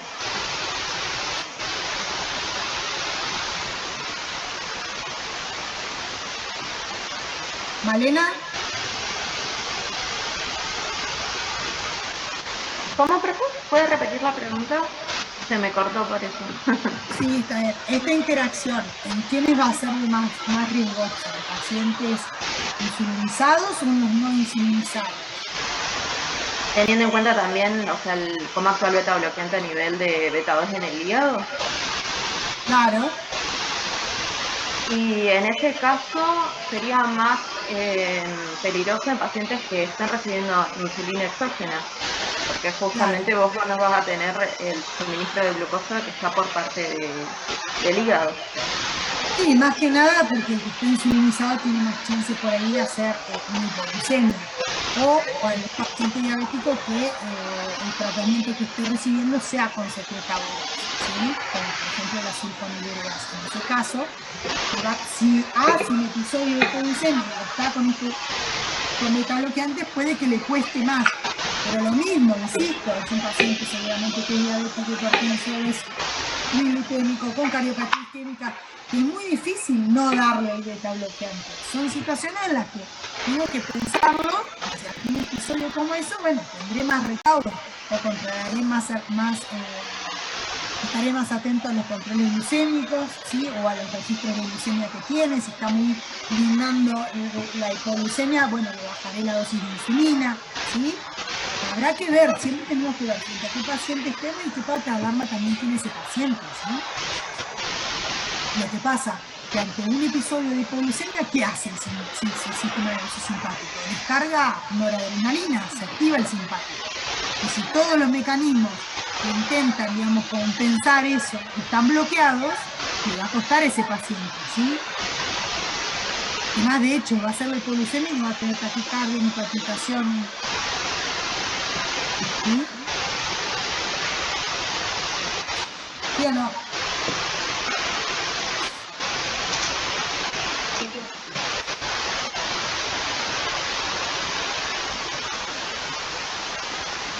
Bueno.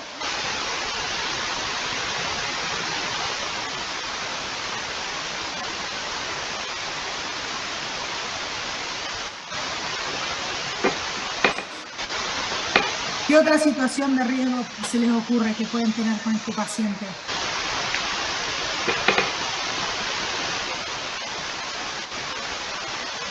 Si reduce la frecuencia cardíaca, bradicardia, bloqueo AB, ¿sí? Según la dosis, ¿sí?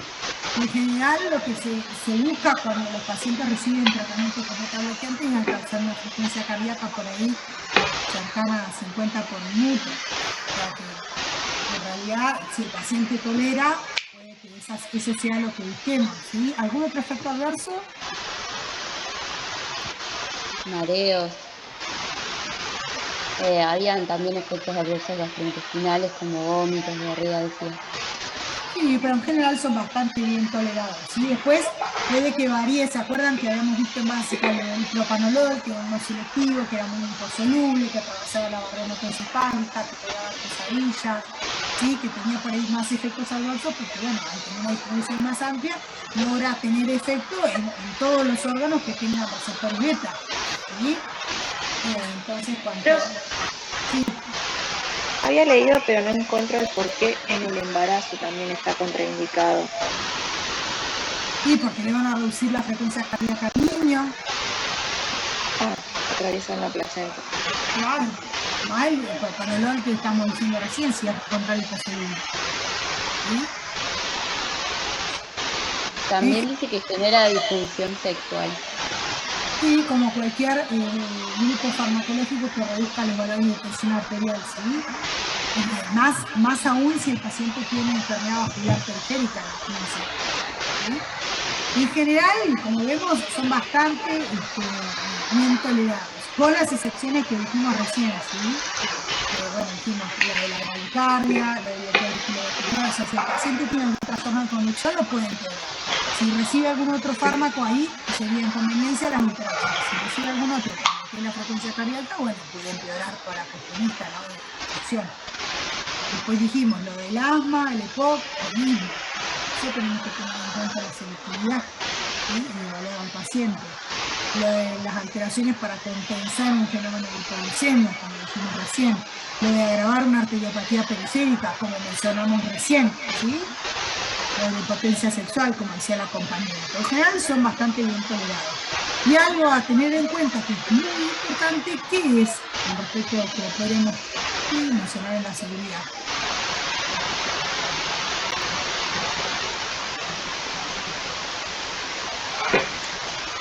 Profe, ¿puede ser que estos, o sea, los beta bloqueantes están contraindicados darlos con bloqueantes cálcicos no hidropiridínicos? ¿Y vos qué pensás? Que sí, o sea, que está contraindicado. Perfecto, sí. A ver, a veces se administran juntas, pero ojo, hay que tener en cuenta esto que estamos diciendo, lo de la frecuencia cardíaca y lo del bloqueo auriculoventricular. ¿Sí? Algo importante que no me lo mencionaron es el tema de la suspensión abrupta. Porque, ¿qué pasa?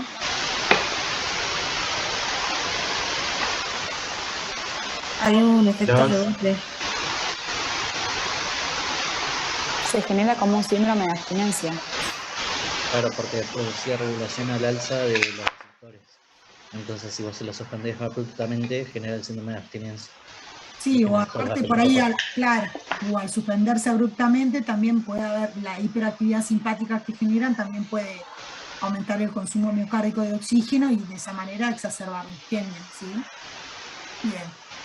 O sea que acá ustedes de seleccionar dentro del grupo de los beta-bloqueantes, ¿qué le darían a este paciente?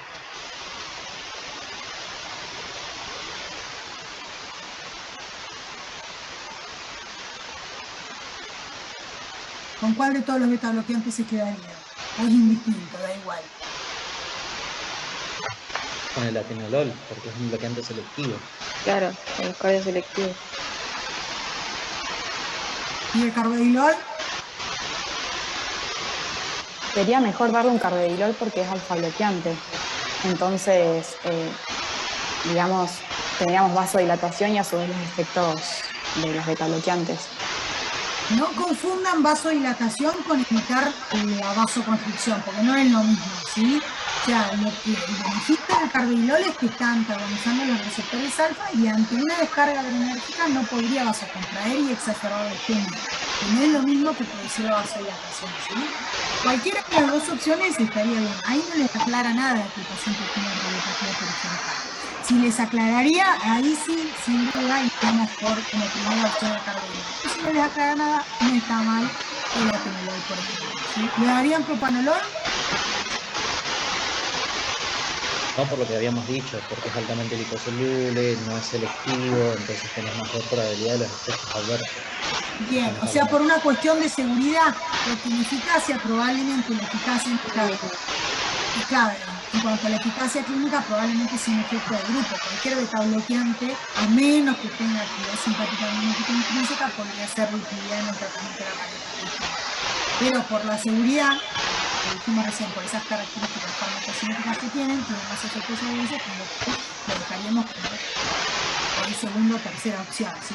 Salvo que por ahí el paciente tenga una crisis hipertiroidea, o sea, una crisis de hipertiroidismo, donde ahí tal vez el propanolol, se convierta en una excepción. Porque ¿qué ventaja tiene el propanolol? Después cuando veamos tiroidismo, ¿qué ventajas tiene el propanolol versus nosotros en el hipertiroidismo? Además de bloquear todas las acciones de los receptores beta, pues está en una crisis hipertiroidea, así que está todo en más, aumentada la contractilidad, la frecuencia, la tensión arterial, etc.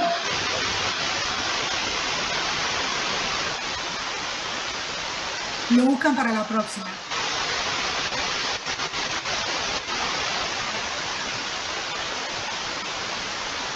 Me queda de tareita. Tiene una ventaja el propanolol, por eso es que en la crisis hipertiroidea utilizamos el propanolol tal vez y no los otros, ¿sí? Bueno, y con respecto a los bloqueantes cálcicos,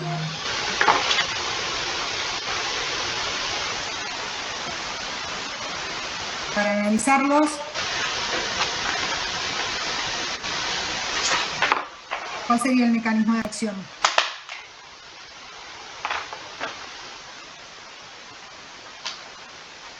Dihidropiridínicos bloquean canales de calcio tipo L a nivel vascular y los no, o sea, también a nivel del miocardio.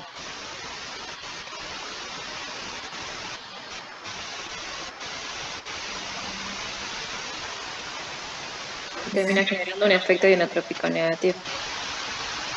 Está bien, pero acuérdense de plantear en el esquema fisiopatológico, está bien, serían por el efecto inotrópico negativo. Está bien. Y casi todos, si bien digamos tienen cierta selectividad los no hidropirínicos, más que nada sobre el inotropismo y la frecuencia, tienen un efecto vasodilatador, que probablemente también dependa de la dosis que administremos si tienen más o menos efecto sobre la resistencia vascular periférica. ¿Sí? O sea, actúan sobre los determinantes del consumo metabólico de oxígeno. ¿Está bien?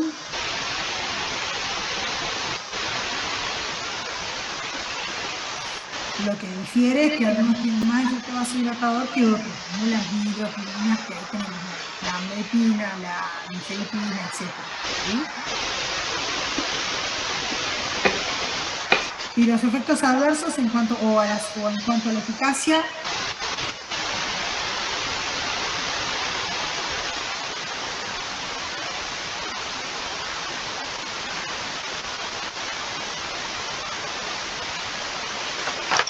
Habíamos dicho que estos eran importantes en la angina de Prince-Metal, que era por vasoespasmo. bien, el rol más importante es ahí, ¿sí? Los beta bloqueantes en lo que respecta a la cardiopatía isquémica aparentemente darían un aumento de la mortalidad en el tratamiento, ¿sí? En la prevención secundaria. Tengamos en cuenta esto que dijimos hoy, que estos podían generar, que dijimos, si producían la vasodilatación arteriolar y el territorio afectado no tiene circulación colateral, por ejemplo, pueden producir un fenómeno de ¿sí?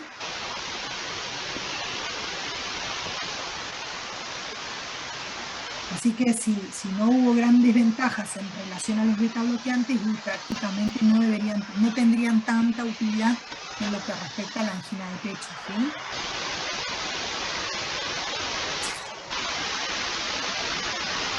Posible, se podrían evitar. Más aún la nifedipina de acción corta, porque ¿qué producía la nifedipina de acción corta? Que le dimos en hipertensión, que por eso prácticamente ya no se utilizaba más.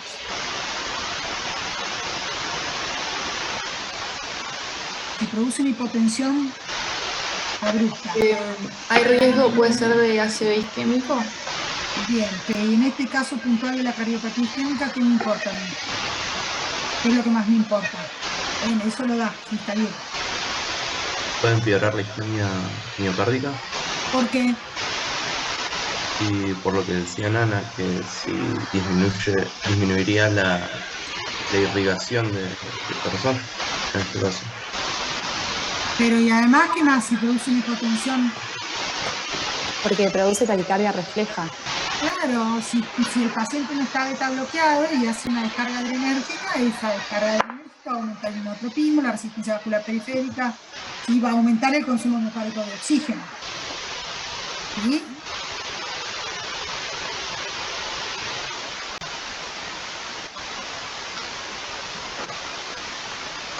¿Sí o no?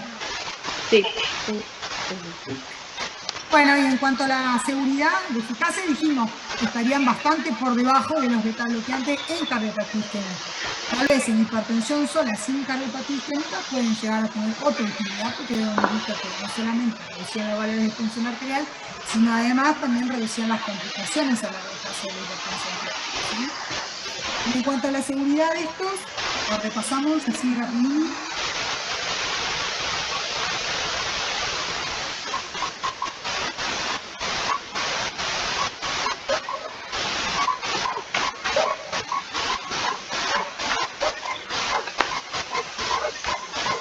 Recién dijimos, algunos producción de hipotensión, ¿sí?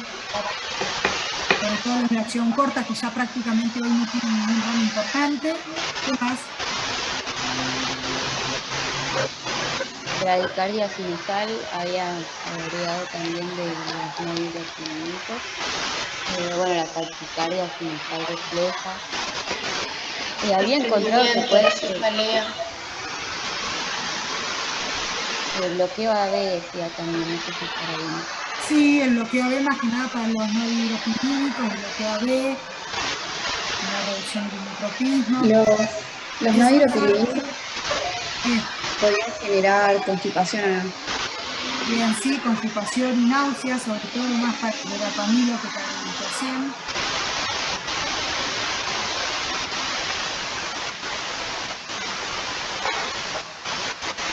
Y después de los diropidicos, no sé si lo dijimos, edema, que creo que era premaliolar, hiperplasia gingival y enfermedad de reflujo gastroesofágico. ¿Por qué lo de la enfermedad por reflujo gastroesofágico? Con bloqueo del músculo liso. Claro, modifican el O sea, los canales. Modifican el tono del esfínter esofágico, ¿sí?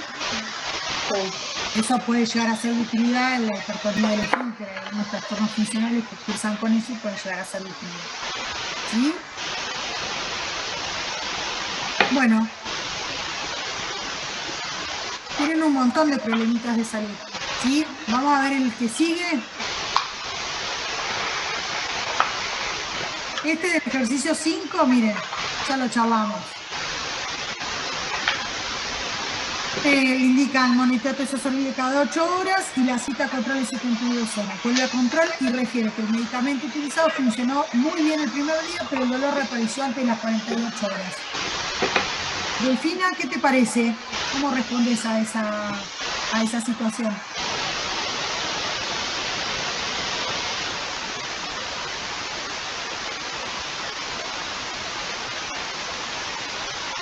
Generó tolerancia, profe. Exactamente, ¿sí? Y todo lo que hacíamos en relación a eso, ya lo charlamos, ¿está? El mundo de 63 es traído a la guardia por algo típico de 5 minutos de duración asociado a náuseas. Al ingreso tiene hipertensión con cifras de 180-95, el electro muestra hipertrofia ventricular sin signo de isquemia aguda y enzimas cardíacas normales. ¿De qué les habla que tenga hipertrofia del ventricular? ¿Podemos hablar de insuficiencia cardíaca allí? Sí, puede haber insuficiencia cardíaca diastólica si tiene hipertrofia. ¿Se acuerdan que habíamos visto cuando analizábamos la insuficiencia cardíaca, que eso podría llegar a ser un estadio B, que ya tiene daño estructural, pero que aún está asintomático? ¿Sí? Dice ahí que... Sí. Y hasta ese momento estaba asintomático, pero a partir de ahora ya presentó síntomas, entonces el estadio de la insuficiencia cardíaca aumentaría, ¿o no? Bien, espera, no llegamos hasta ahí. Dijimos que tenía dolor anginoso, está bien. Pero acá el dolor parecería ser por cardiopatía isquémica, por una alteración en el aporte de oxígeno al músculo cardíaco. ¿Sí? Pero dice que no tiene signos de isquemia aguda y enzimas cardíacas normales. O sea, puede que, parecería que no se infarta. Tabaquista hipertenso con mala adherencia. Lo que sí tiene es la hipertensión y el tabaquismo que aumentan el consumo metabólico de oxígeno, ¿sí? Porque esos valores de tensión arterial le van a aumentar el consumo metabólico. Puede ser tranquilamente que por eso tenga la aparición del dolor anginoso. Dice, por presunción de ángulo secundario, usted decide bajar la tensión arterial de modo controlado, buscando cifras de 150-85 dentro de la... Bueno, ¿qué alternativas terapéuticas utilizaron? Bueno, como habíamos dicho en un principio, nitrito siempre, ¿no? Y sí, porque ahí tiene dolor anginoso. ¿Podríamos? Claro, sí, seguro. Ahí seguro que le vamos a dar. Después vemos cómo evoluciona. Ahí ya les está contando medio que el desenlace. 5 minutos, le hacen el electro encima y la normal. Así que puede ser que tendríamos que interrogar si hace 3 meses viene con el mismo tipo de dolor. O sea, que sea típico, habla de que es precordial, como la pisada, que se le radia el cuello a brazos, ¿sí? Perfecto, nitritos y sublingual, ¿qué podríamos utilizar? Nitroglicerina. Sí, nitroglicerina o el nitrato isosorbide, ¿sí? Perfecto. Después ahí les dice los efectos hemodinámicos, ya lo recontra charlamos. Carla Román, ¿lo explicás? Bueno, esto era lo que dijimos al principio. Exacto. La dosis baja, habíamos dicho que era vasodilatador y que lo que generaba básicamente era la disminución de la precarga con disminución de la tensión y de la contractilidad que reducía el consumo miocárdico de oxígeno. Era distinto a dosis altas, porque a dosis altas, como era vasodilatador arterial, o de las arteriolas, podía generar ahí sí disminución de la poscarga y disminución de la resistencia periférica. Perfecto.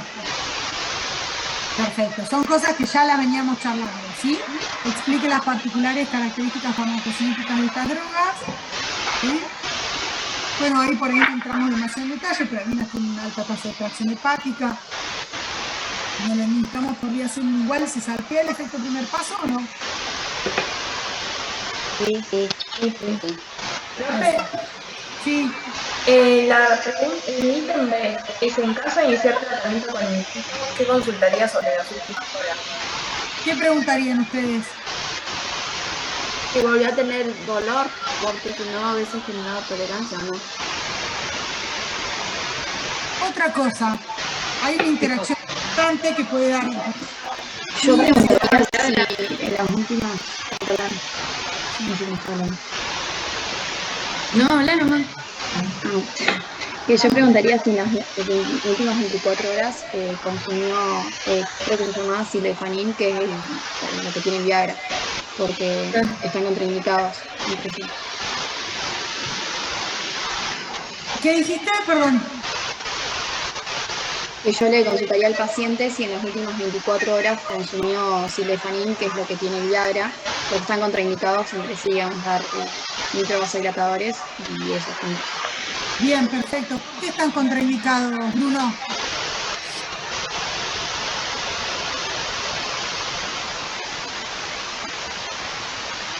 Puede ser porque exacerban entre los dos la vasodilatación.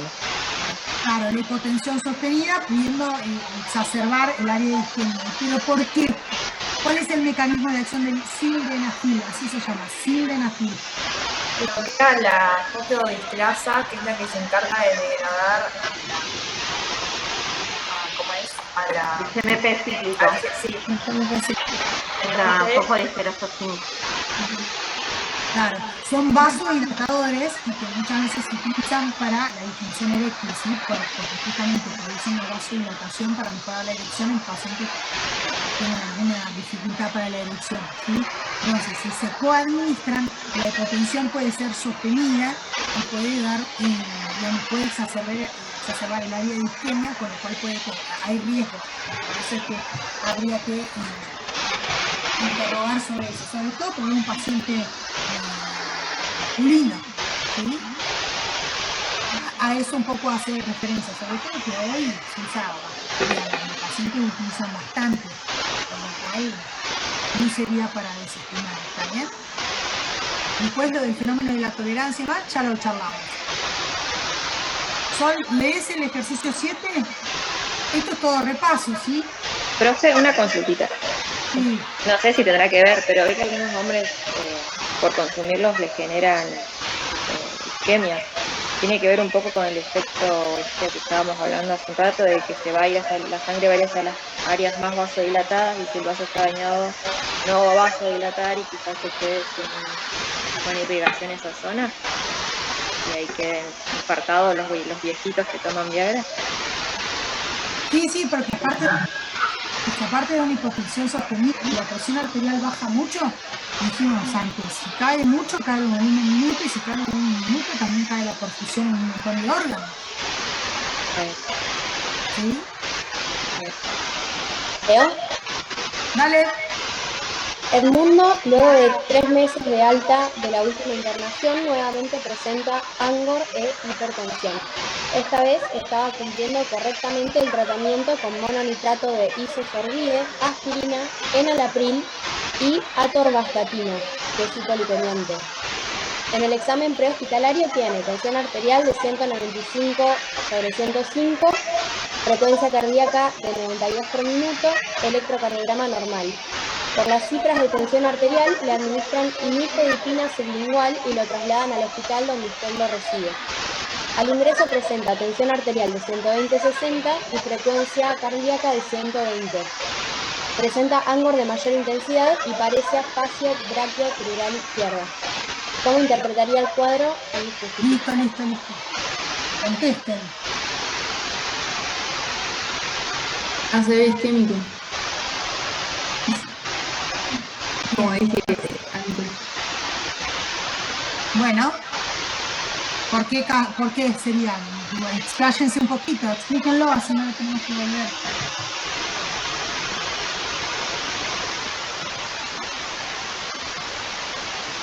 Hipotensión.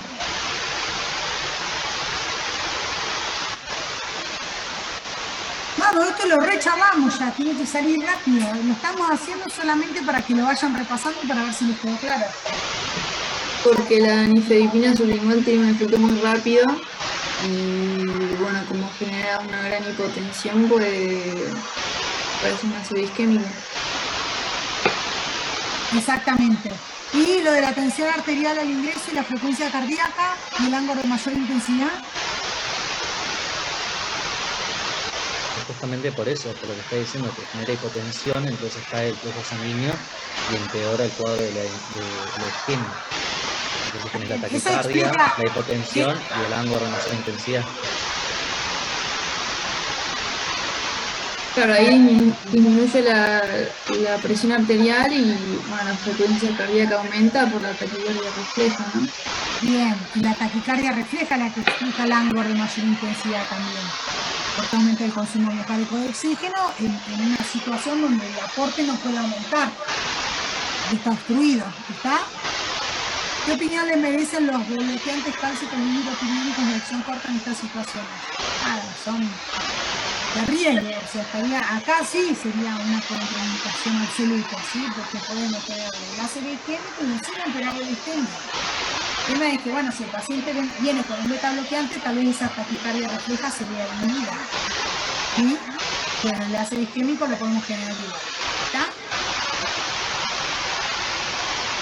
Bueno, ¿qué pasaría con la frecuencia cardíaca si en lugar de la nifedipina se le administra el dictiazem?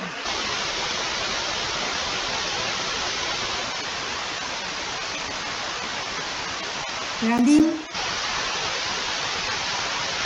Mariana Tramaglia, ¿dónde está? Disminuye la frecuencia cardíaca. Claro, yo estoy acá. Bien. Bueno, ya respondí. Claro, reduce la frecuencia cardíaca, lo que dijimos hoy. Si bien en general los bloqueantes cálcicos los podemos dividir en esos dos grupos que tienen más o menos afinidad por ciertos receptores, como dijimos antes, todos van a tener algún efecto vasodilatorio. El tema es que los no dihidropirínicos probablemente tengan, como el dictiazem o el verapamilo, tengan mayor actividad sobre los bloqueantes cálcicos del sistema de conducción. ¿Está? Bien. Josefina Torri, ¿dónde está? Lea el 8. Esto ya es repaso, lo recontra charlamos.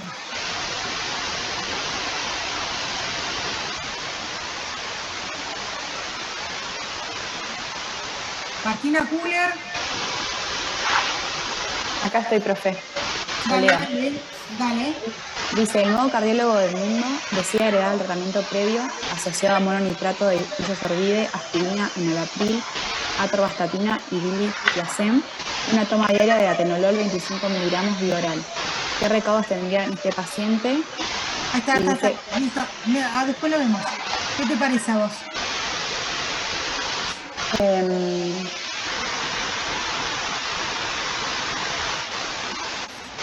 Profe, yo había encontrado que la administración de glutiacemas beta-bloqueantes puede generar paro del nodo, ¿puede ser?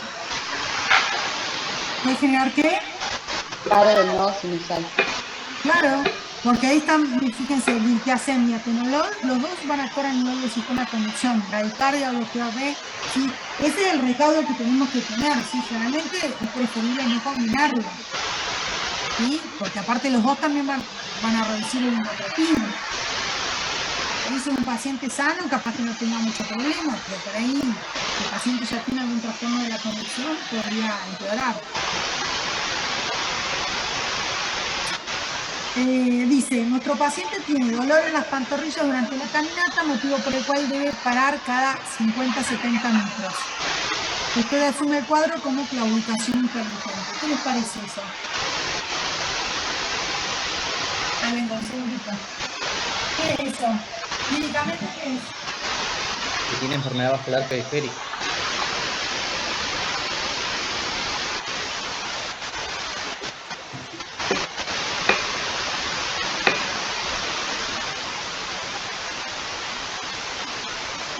Chicos, yo tengo que cursar a las 5, ¿le pueden decir que me tengo que retirar? Porque yo... son las 5. Sí, dale, no hay problema. Gracias.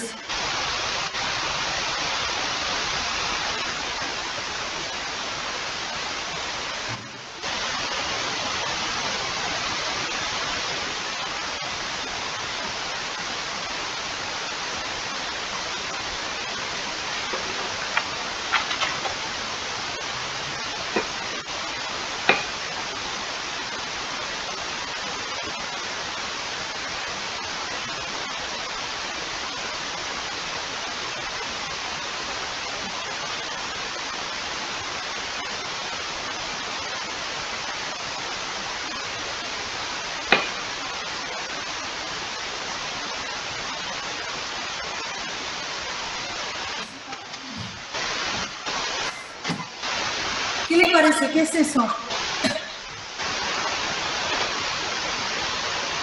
Ahí ha dicho Ari que era por la enfermedad ocular periférica. Bien. Y entonces, ¿qué harían con ese paciente?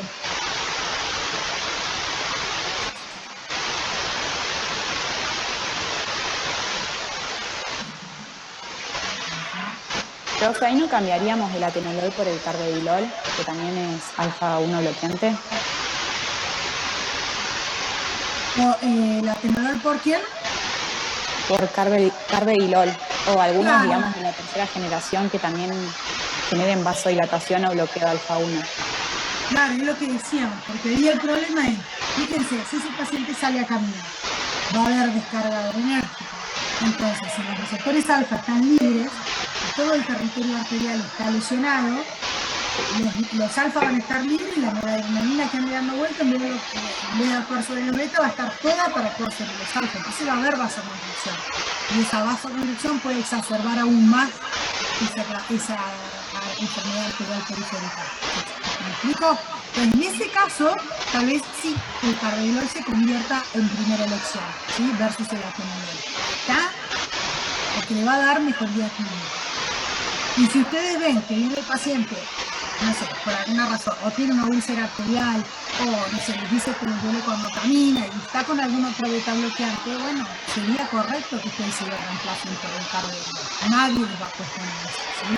Porque es lo que corresponde, porque va a tener menor exacerbación de su enfermedad arterial periférica.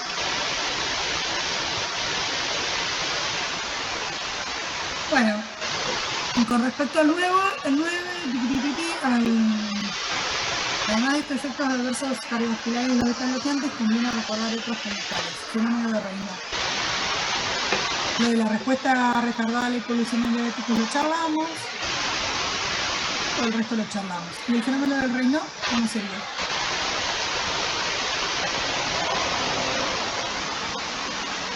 ¿Se acuerdan qué es lo del fenómeno del Raynaud?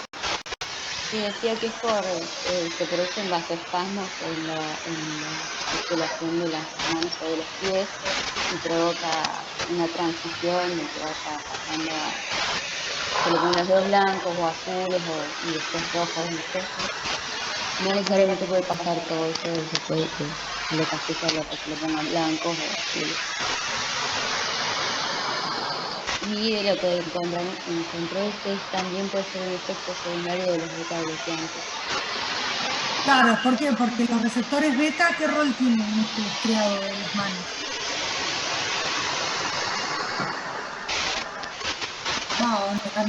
El músculo estriado en parte explican el temblor que podía dar el salbutamol, ¿se acuerdan que era una bonita beta?